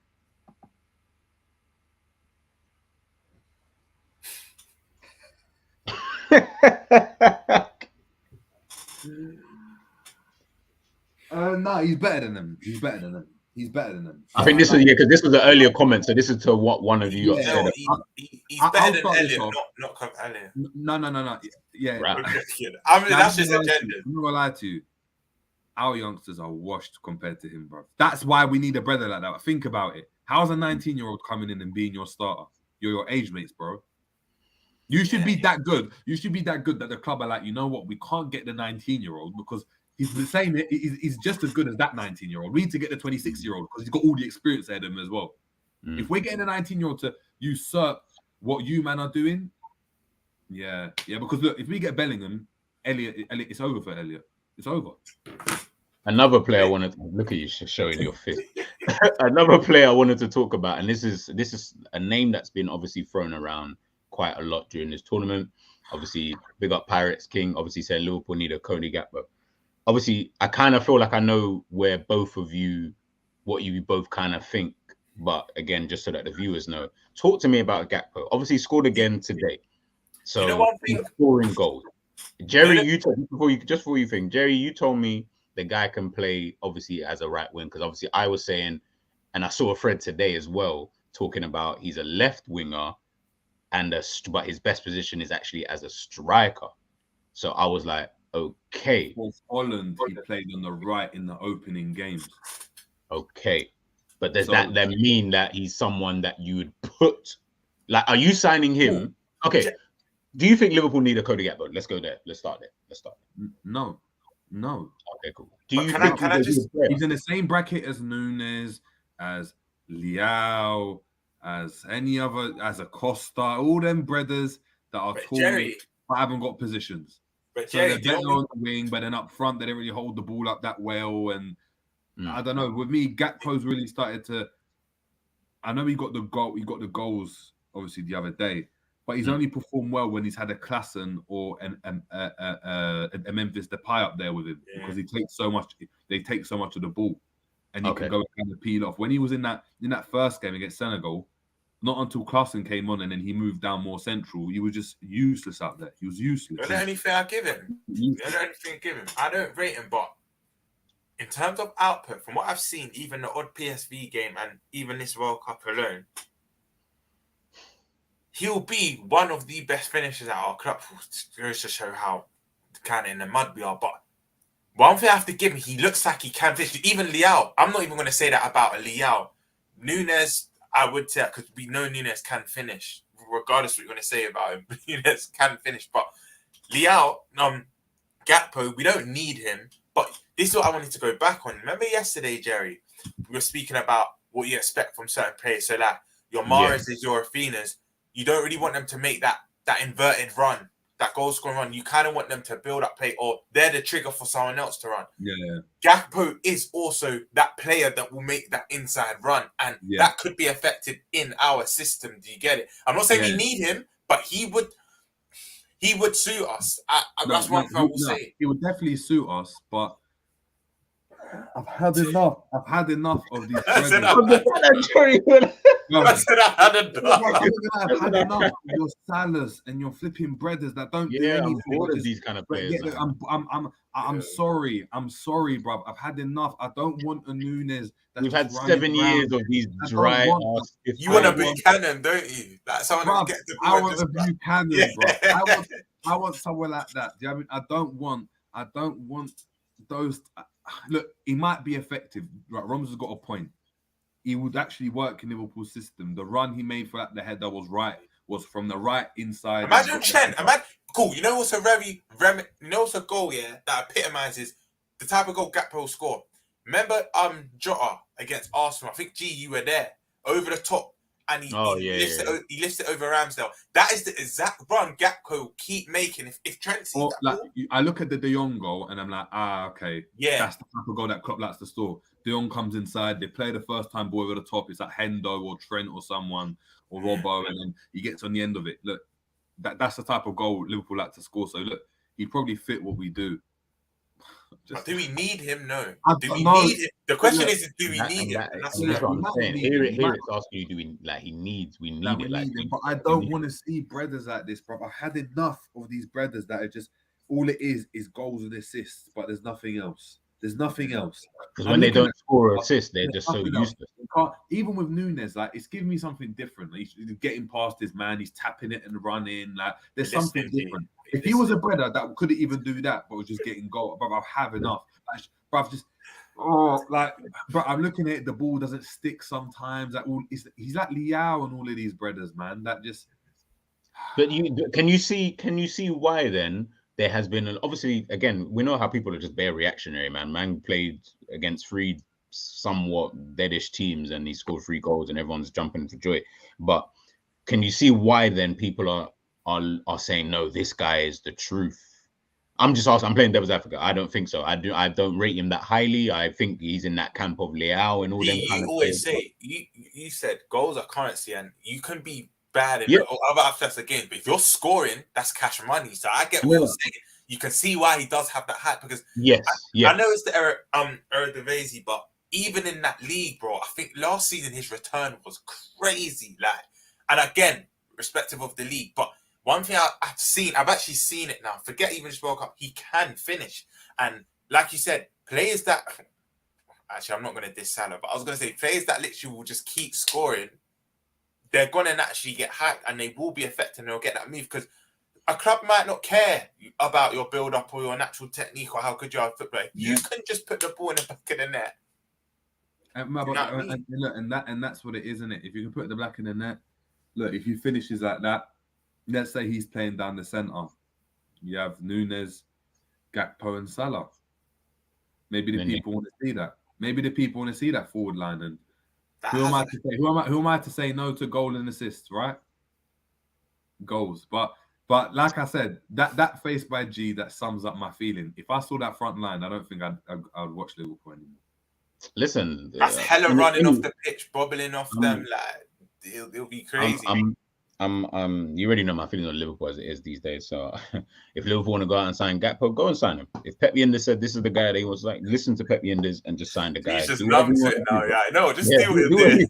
Do what you're doing. I don't care what they do. Liverpool can go out and sign Bellingham, and they're probably going to go try and do that. I couldn't care less, to be honest, because he's going to come into this team and they're going to do the same roles that they always have been doing in this team. We're not going to see Gakpo of PSV or Holland, because we never saw Benfica Nunes. We're seeing Liverpool Nunes. There's a massive difference between the two players. Luis Diaz at Porto.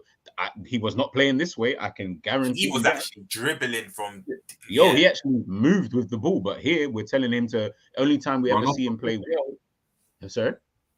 we're seeing him run off the ball and just we're seeing him run off the ball. But anyways, your goal of the day for the games that you guys did see, and there's actually a question I want to ask you at the end as well. No, I've seen. Obviously, I only watched the England game, but the other 3 games I've seen the goals. Yeah, just from what you've seen.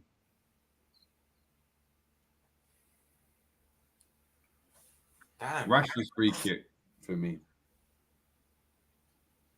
Okay. I'm gonna go.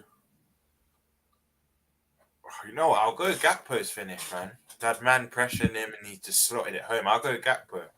Same. I'm gonna go with Romz. I think Gakpo's finish. It was a good finish, as much as we're talking about it. Gakpo hype, man. Get on that train, then, bro. I'm still. No, bro. You know me. I don't jump trains just that easy. I'm letting that train go past. I'm just saying. I can admire it. Though. I can acknowledge it. Like, oh yeah, I saw a team on the train. Yeah, like, I saw a team on the train. I was like, yo, like, she looked decent. That's the Elizabeth line. Swear, but I'm getting too relieved still. You know when someone's just missed a train at a platform, like, you see this train, did it come? I'll be like, yeah, that's how I feel about Gakpo. Yeah, it come, but you just missed it. You know what I mean? But I've acknowledged it. But I'm not mad. I'm not mad that I missed it. I'm like, I can catch the next one anyway. So you're saying you're a ting on the station and you're just letting the trains go past because you're lotioning. You're trying to see, rather, I'm not going to get an invite to the yard. So just letting the buses go past today, and you're just lotioning to the bus. And bro, I'll let 20 buses go past if it means. You know the ones I could have been home hours ago, but I'm waiting. Yeah, exactly. I could have been home time ago, but I'm not even trying to do a school day, bro. You've been lotioning for 3 hours. What's the other one? Player of the day. Who's your lot's player of the day? I can only give this from the England game. That's the only game I saw. Yeah. You know what? Yeah, Bunny. I'm going Harry Maguire. I know it stinks, but I'm going Harry Maguire. I thought he was excellent. I can't be fake.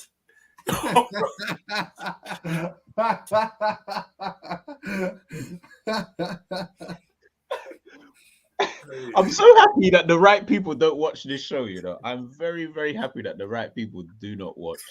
He's liable to cheat at any moment.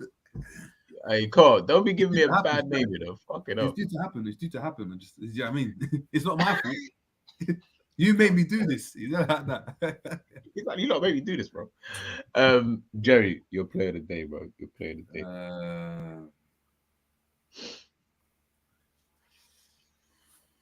Who's my player of the day? I'll give it Koulibaly, man. Got a goal, defensively solid as well. The leader, first qualification to the knockout round since 2002 for them was big in it. For them was big. Yeah, for them it was big. So, yeah, man. Nah, I feel you. I'll go with player of the day. You know what? I've been giving man slander for time, you know. I'll give it to Rashford. I know that we're England, but I've been giving Rashford a bit of stick, rightly so, because he's been absolute dog shit. But was you one of them? Was you one of them people that? Because I actually don't know you two's views on Rashford too much. But was you one of them people that thought he could never? You know, even United fans, they were doing it to their own players. Some were saying he's never going to come back. That he'll get to a level, but he's not at that elite level. I always had faith in him. I knew. I don't think this is an elite level. Fulkrug scored for Germany. Oh yeah, no, this ain't an elite level. No. I'm not saying what he's playing at now, but I think he can. Maybe not elite. I'm pushing it. You're right. He can get to a good level though. Like I think he's good enough for United. Yeah, I think he'll do that up until there's a new like socio-political issue in it, and then he has to go and feed the children. He wants to feed the kids. And then he's gone. Like I don't know. I've got no faith in the brother like that in it. Like I think, like I said, he's an effective player. He can be good. Is he like world class? Is he going to be like a star for England? Do you know one thing? Do you know one thing I've caught with him? This is why I had to give him praise for the Iran game. Have you not seen that Agallo interviews? When I just see it, I had to smash it. Have you seen that interview at United? Yeah. Rashford does not know how to. He only knows to smash. He doesn't know how to caress it. He doesn't have any finesse. But that game against Iran, that's why I've got to give him credit because there was the composure. He's not composed ever, but that was a good finish against Iran. That thing you're talking about in Garland, I remember that meme used to be about that. Bro. I just want to smash it. I just see it and I have to smash it. What was I gonna say? I'm gonna say the Yaya's one. Yaya has one. It's recent. He's doing a drill. He's like, you get it and banging it, bro. Yaya kills. Yaya speaks the language he speaks. Listen, bro. Sometimes the language he speaks. I've seen a video of him and Rice when Declan Rice is explaining. Yeah. And I told him out. I'm just like, big up football. He always calls it Yaya knees. He calls it Yaya knees. It might as well be Yaya knees. By the way, big up Kolo Toure and that, obviously. He got a job at Wigan. Is it Wigan? Yeah, Wigan. 3 years, you know. That's kind of long for a Championship Cup. That's a long contract for a Championship Cup. Bro, 3 years. Bro, I'm not gonna lie, man. It's just like I said, just do us proud, bro. Because for real. Just make sure that you don't do a Sol Campbell, man, and just start moving all janky and that in your managerial position. Just be normal, be right, and maybe you'll be able to, pattern up. Career, innit? You need to pave the way in that, man. But look, obviously we're at the end now. I'm gonna just run through a couple of comments. I know a couple of you people in the chat, and big up everybody in the chat, by the way, man. You guys are doing sorry. I'm team of the day. England. I can't think of another one. I'll give it to England. Oh no, sorry, no, Senegal. Yeah. No, you know what?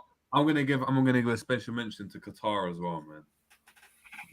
I think Qatar, they put up a battle in it. Like they didn't go down. They didn't get embarrassed, you know. Yeah, they didn't get embarrassed. I'll give them that.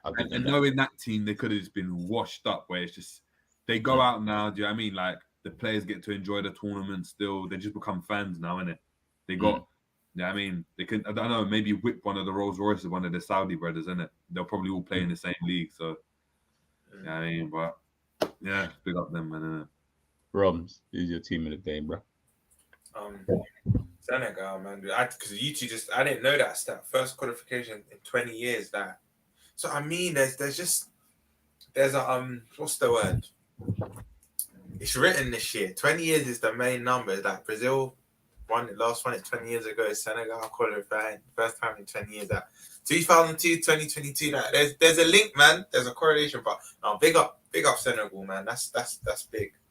No, it's big. Oh yeah. As I said, I'll go with Senegal. So obviously, last 5 minutes. There's a couple of questions in here. I'm gonna fire them at you guys here, so you guys let obviously the viewers know. Boom. First one. 100%. Yeah, I do. Is he someone that you go on? That's the type of winger I want. I don't want a Gakpo. I don't want a Liao. I don't want Nunez. I don't want whoever else in it. Them type of players. I want that type of winger. That's the type of winger I want.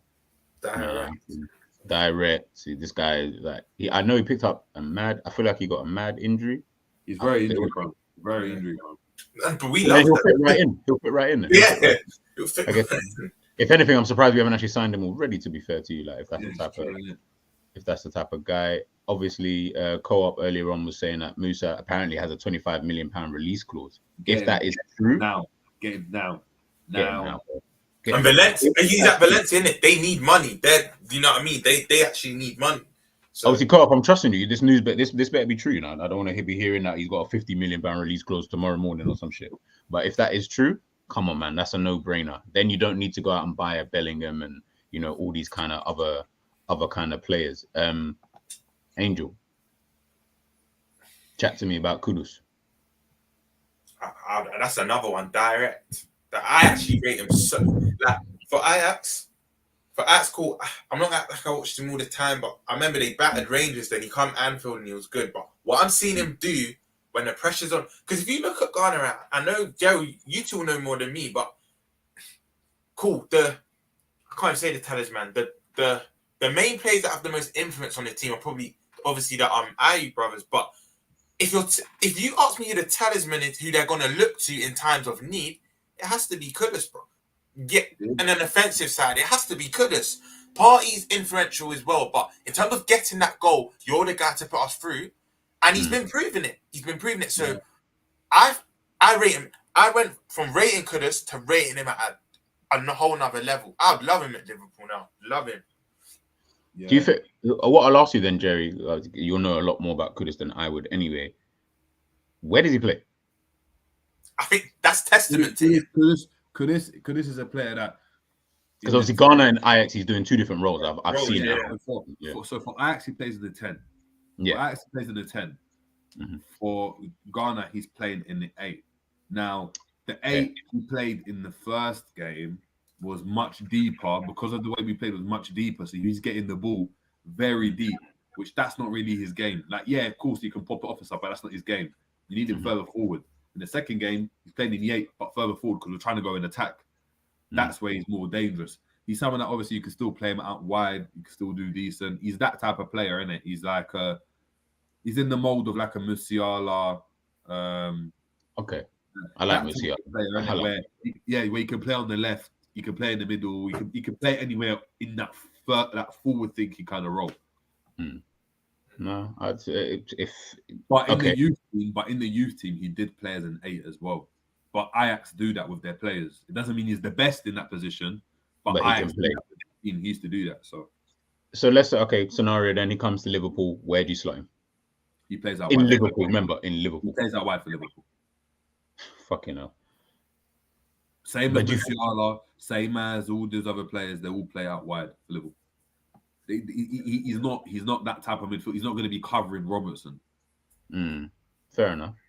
No, I feel you. That Kudus would work well in that Germany setup as well. Yeah, that's what I feel like. Okay, if you're saying it like that, elite teams he works, but at Liverpool for some reason it just doesn't work in that position. Anyways, Pyrex, Liverpool need an Enzo Fernandez. Do you guys agree?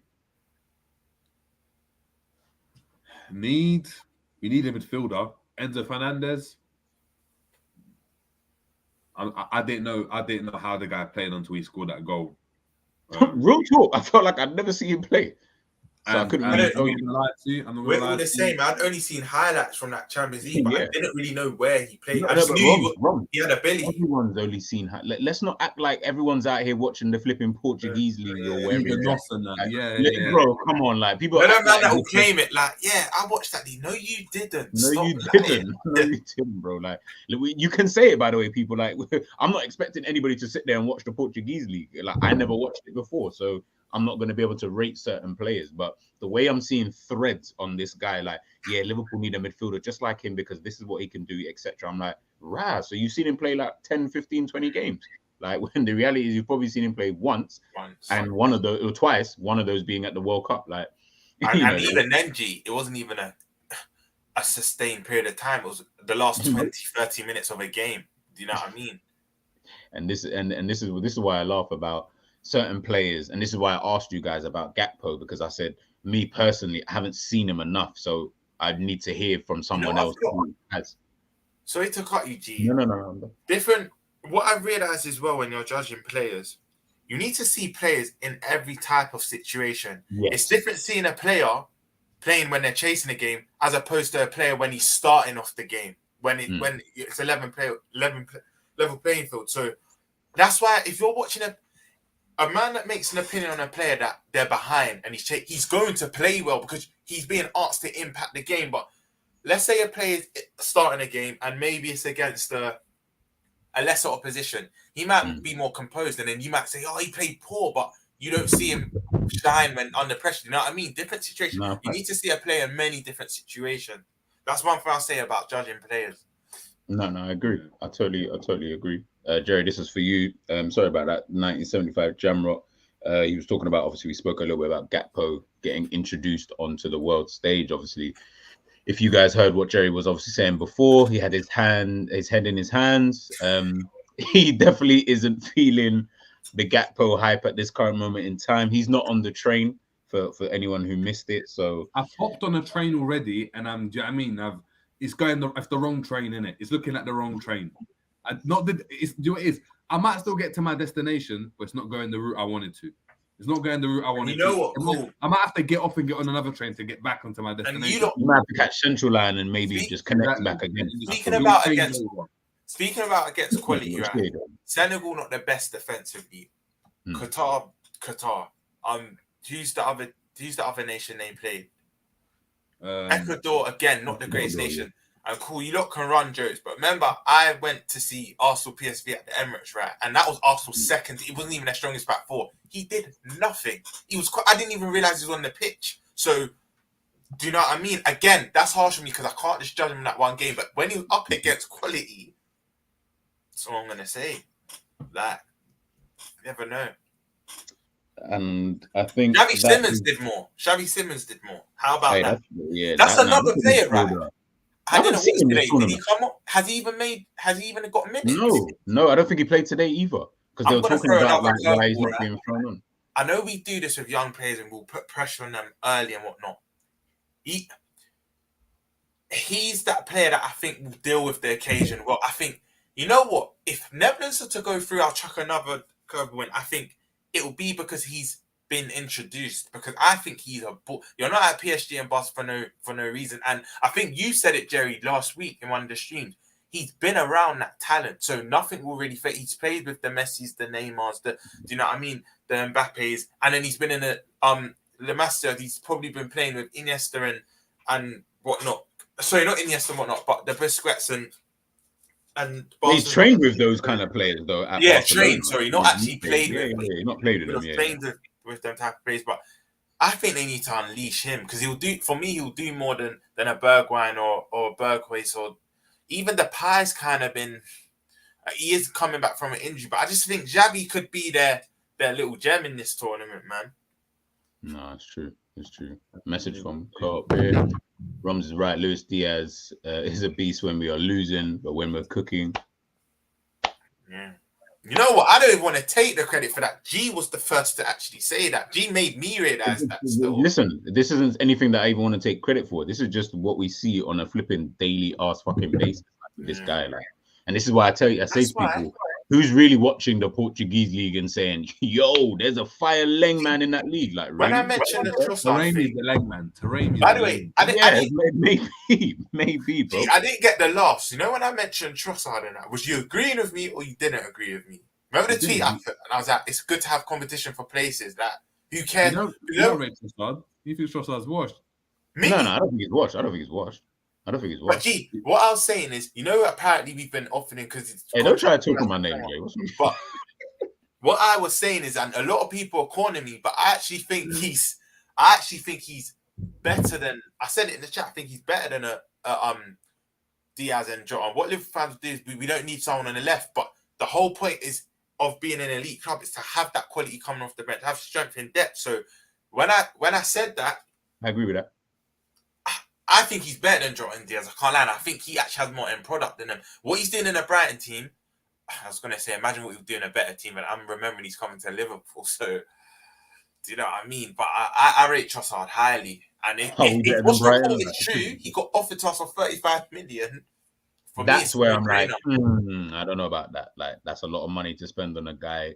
I feel, let's put it this way. If what Co-op just said there a minute ago, and a player of Musa's level is worth 25 on release, then Trossard isn't double that amount.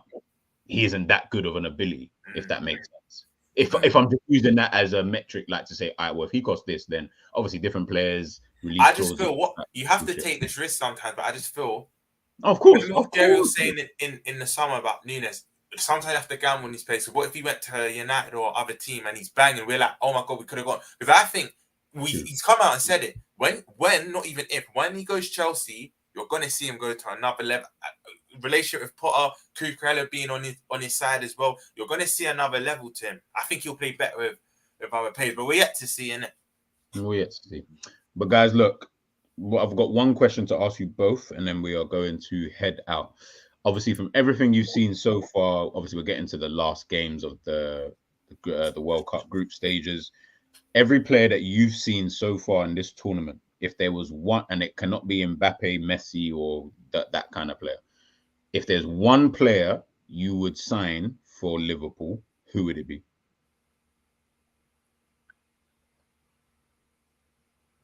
Let's say Liverpool owners have given you the keys and said, bro, we'll sign the player. Doesn't matter about the fee, but we'll sign him. So you're basically saying what breakout star or it could be it could be anybody, but it just can't be Mbappe. The obvious. I'm Tyler Adams for me. I'm so impressed by the skipper. I'm so impressed with him, man. So impressed with him. Romz? Like, he actually might be my favorite player at the moment. Like just even as an individual. Like even the way he dealt with that with that press conference. I don't know if you guys saw it. I was just like, I heard about this though. They tried to grill him about that Iran thing, innit? Yeah, and I like someone was sending me the clips, but he dealt with it cold. I was like, okay. Mentally. Okay. I need to think about this one. You say yours and have your little segment. I actually need to think about this one. Musiala. That's the only player that I want to see at fucking Liverpool, bro. Like, there's no one else. Like, no one else. He's gonna play out wide though.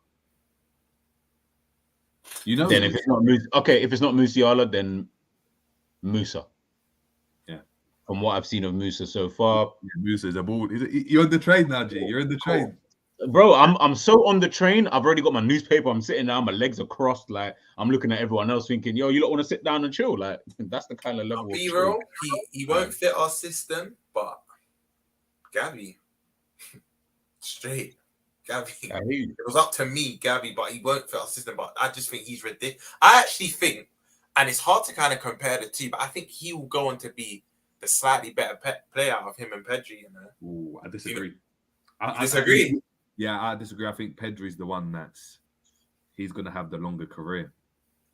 He's going to be the one that's going to go far. So you think he's going to be the Iniesta of the two? He's more versatile. Would you say slightly more versatile as well? He's going to be the Xavi is older in it than Iniesta. Yeah. Xavi's older than Iniesta. Yes. Yeah, same way Pedri's older than... Pedri will become that Xavi. Well, I'm talking about, but Pedri is more stylistic to... Gavi's more like Iniesta. Nah, man. I would say I'd say Gavi's... Gavi is more... Gavi's the more attacking one. The more advanced. Pedri's the more... Hold on, what? You think... Pedri, between the two, Iniesta's more attacking than Gavi, 100%. Yeah, that's what we're saying. Gavi's more attacking than Pedri. Oh, okay. Oh, sorry. So you think... Okay, cool. Okay, so you think that... I think Pedri's the Xavi, and I think Pedri's the one... Okay. Do you know what, Jerry? I think you agree. There won't be much in it, but for me... Because you know what it is? Because Gavi will be the more advanced, I think he will naturally get the more headlines. But I agree with you. I can see it being either way. That's what it is. He might get the more of the headlines, just like Iniesta got more of the headlines when you look at the goals and stuff. But Xavi was the one. I feel like Xavi seems Judging what you said, Jerry, Xavi was your more favorite out of him and Iniesta, isn't it? No, it's difficult. No, do you know what it is?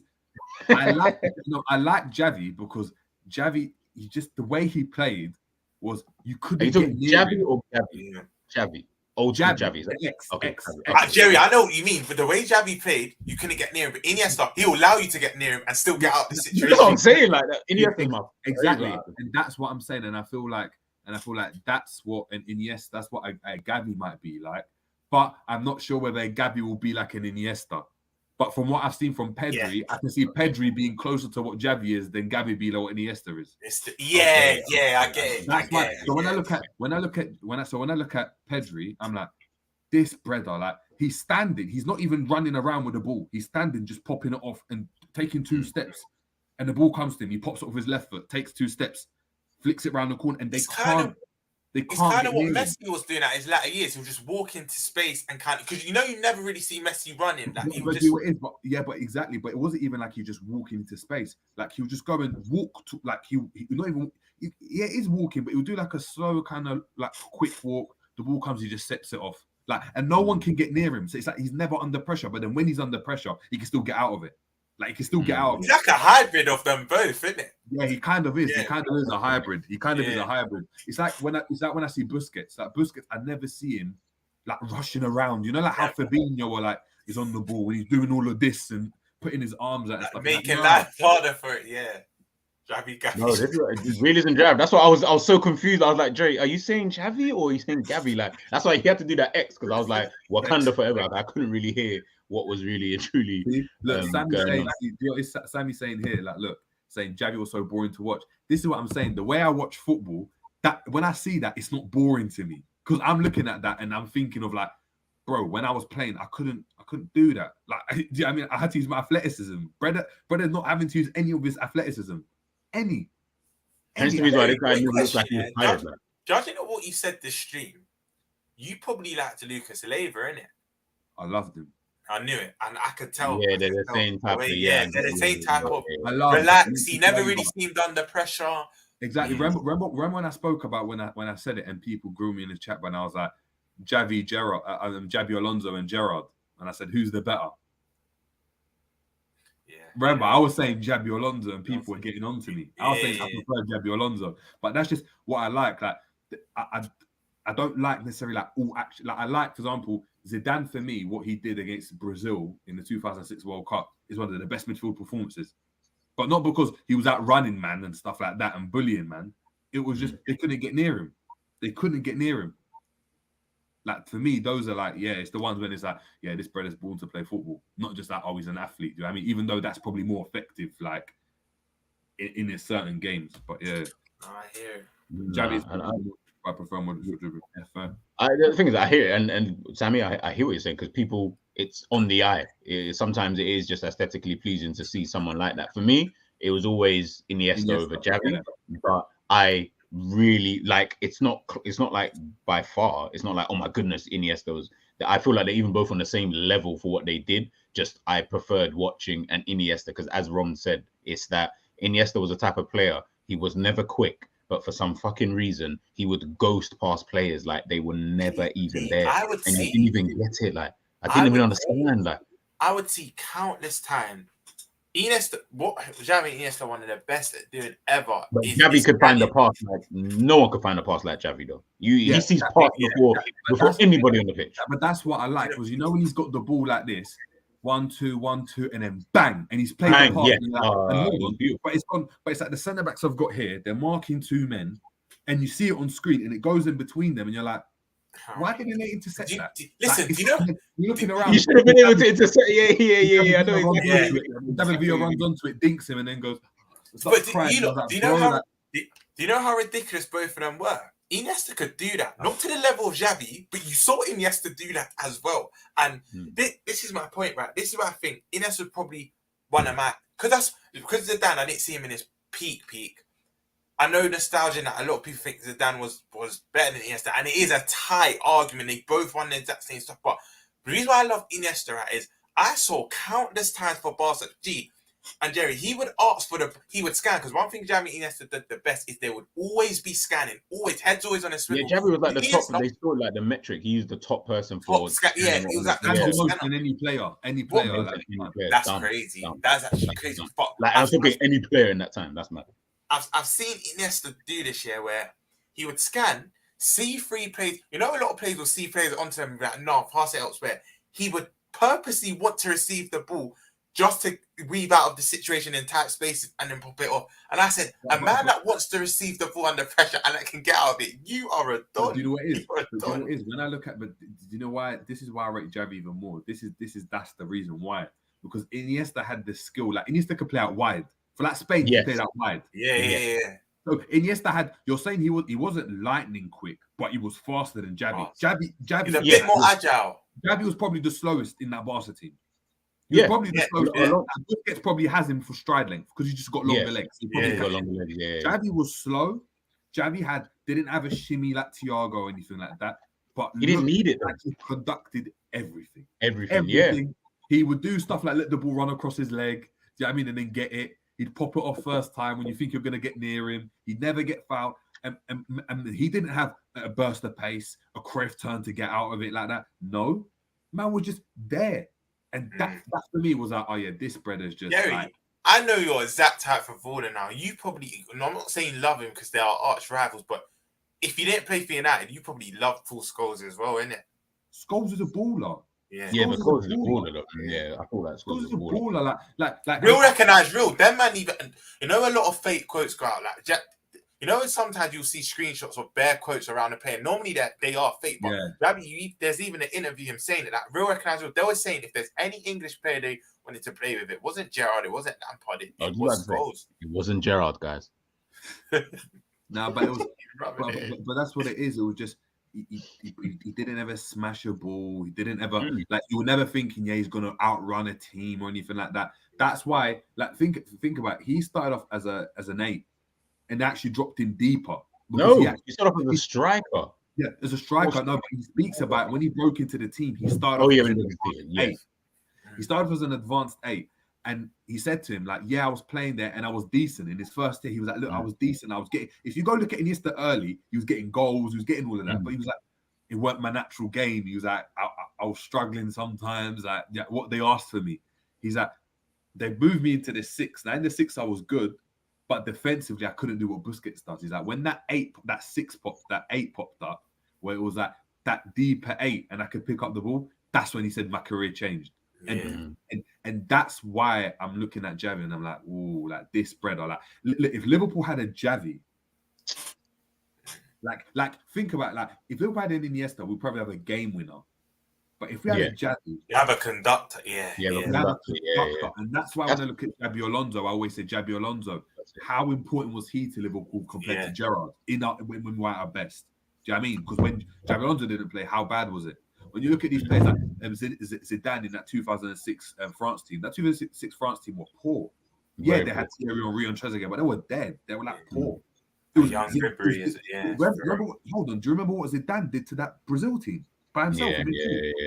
I've seen a pic. There's actually a picture. There's actually a picture where I think it's Rivaldo. That 3-man trying to get Silva, Zerberto, all trying to get the ball. Man, just when I see that, I'm like, you know what? Jerry, you love Schweinsteiger as well, innit? No, Schweinsteiger's more of a runner. He's more of a runner, man. Yeah, I feel like he was more of a... not to the level of... box a lot better than... But I've seen him do that. I've seen him have that calmer influence on... Maybe later on into his... Modric. Yeah, those type of players. And that's why when we had the debate with Ram about Kovacic and who was he compared to? Yes. Yeah. For example, yes, he gets forward a bit more and stuff, but I rate him. Even like, I know man don't rate him, and to be fair, he's not like the top of the top. But I like when Jorginho's on form. I like what Jorginho does. I like what Verratti does. I think on form. I like I know people don't rate him, but Jorginho, when he's on form and popping it, it's like, oh, this brother knows what. Like, you can see the level. He hasn't got the athleticism to play. When you look at it, he shouldn't be able to play with your likes of your Schweinsteigers, your Ballacs, your Bellinghams, your Gerrards, and your Lampards and stuff, because athletically they're better than him. Yet he's still holding his own. That's why when I look at that, I'm like, I wish one of your favourites was Pirlo as well, then. No, but it was. But do you know what it is? It was at the time, but amongst all the greatest midfielders when he was at 26 and 27, it wasn't him.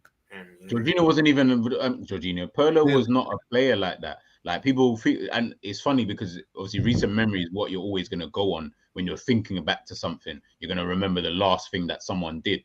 But when you think about it, let's all be real. Pirlo wasn't kicking ball like that until he hit past 30. And once he hit that past 30s kind of stages, now we're talking about... At the Juve's and the Inters, he was more kind of... He was never really, I would say, very energetic, but he had a bit more, and he kind of tailored his game to he was someone that he wasn't really if good. You look at our semi-final against them. I think it wasn't the semi-final against them. I think if you look at the 03 final when Milan played Juve, you see him running around quite a bit. You actually see him. To be honest, even when we played against them, when we played them in them 2 finals, back in the day, the Champions League finals. Can anyone remember Pirlo in those games? You probably don't. No one mentions him. No one mentions him. Sador, Gattuso, Nesta, all these men. Maldini. Pirlo you don't remember that Pirlo was actually in the team. Say that again. He was doing Fabinho settings. He was in the bib doing Fabinho settings, guys. When they scored 3 goals in that first half, man. Do you know what I mean? Guys, look, we're gonna draw it to an end there, man. That was a good stream, man. That was a very, very good chat. Big up everybody inside for rocking with us this evening. It's been good to even just see like some of the players that you guys have been speaking about and stuff like that. Jerry, thank you for obviously dropping in this evening for us. Romz, obviously, thank you for joining. Myself, G Co-op, what is wrong with you? Yes, we know. Yes, I'm just gonna say it now. We do not cheat. We do not cheat. We're very good and we're very, very faithful. Stereotypes are real, bro. Huh? Let's go get the milk. Stereotypes are real, bro. I'm just gonna go get some milk. Jerry's not speaking for me, you know. He's speaking for someone else. Definitely not speaking for G. Definitely not speaking to G. G's get the Dad of the Month award. Dad of the Year award. But stereotypes do exist. Do you know what I mean? Just look at that, guys. I didn't say it, but just look at Canada's centre back. and chat to me about stereotypes, bro. So, okay, I'm going to give it 2 minutes here, guys. I don't want to keep, obviously, you two here for too long. What Jerry said is real. Guys, this stereotype is real. This big black centre-back thing, it's something we need to speak about. If we're not open about these things, then it's going to be uncomfortable later on down the line. Yeah, these centre-backs, some of them some of them are just bozos. And they just have it in there. It's just in the makeup. Like, let's be honest. Let's be honest. Konate is just a very good bozo. Konate is just a very good bozo gene. Konate is not a bozo. Konate is not a bozo until he's. But he's got it in him though. Virgil will be gone. It will be him at the back, and then we're gonna be like, "We are Virgil," and we're gonna look at him, and we're gonna be like, "This is." I can't go on saying this. The stream went left. That's a knock it off. And the stream G. Sometimes, Cole, you already know, man. Sometimes you just gotta keep it real, man. But guys, look, we're heading out. Tomorrow, catch us 9:10 again for the roundup. I don't even know who's even. I think it's a Poland versus Argentina. Saudi Arabia versus whoever else was in that group, which was Mexico. That's gonna be a game. Should be. Oh yeah, so they can everyone in that group still go through? Yeah. Snap. Yeah. Okay. So that's gonna be some banging ass fixtures, man. And everyone can get knocked out as well, isn't it? And everyone can get knocked out. So yeah, that's gonna be. Hold on, and the last one is Denmark, Tunisia, France. Come on, Tunisia. Get that result for me. My people are gonna win.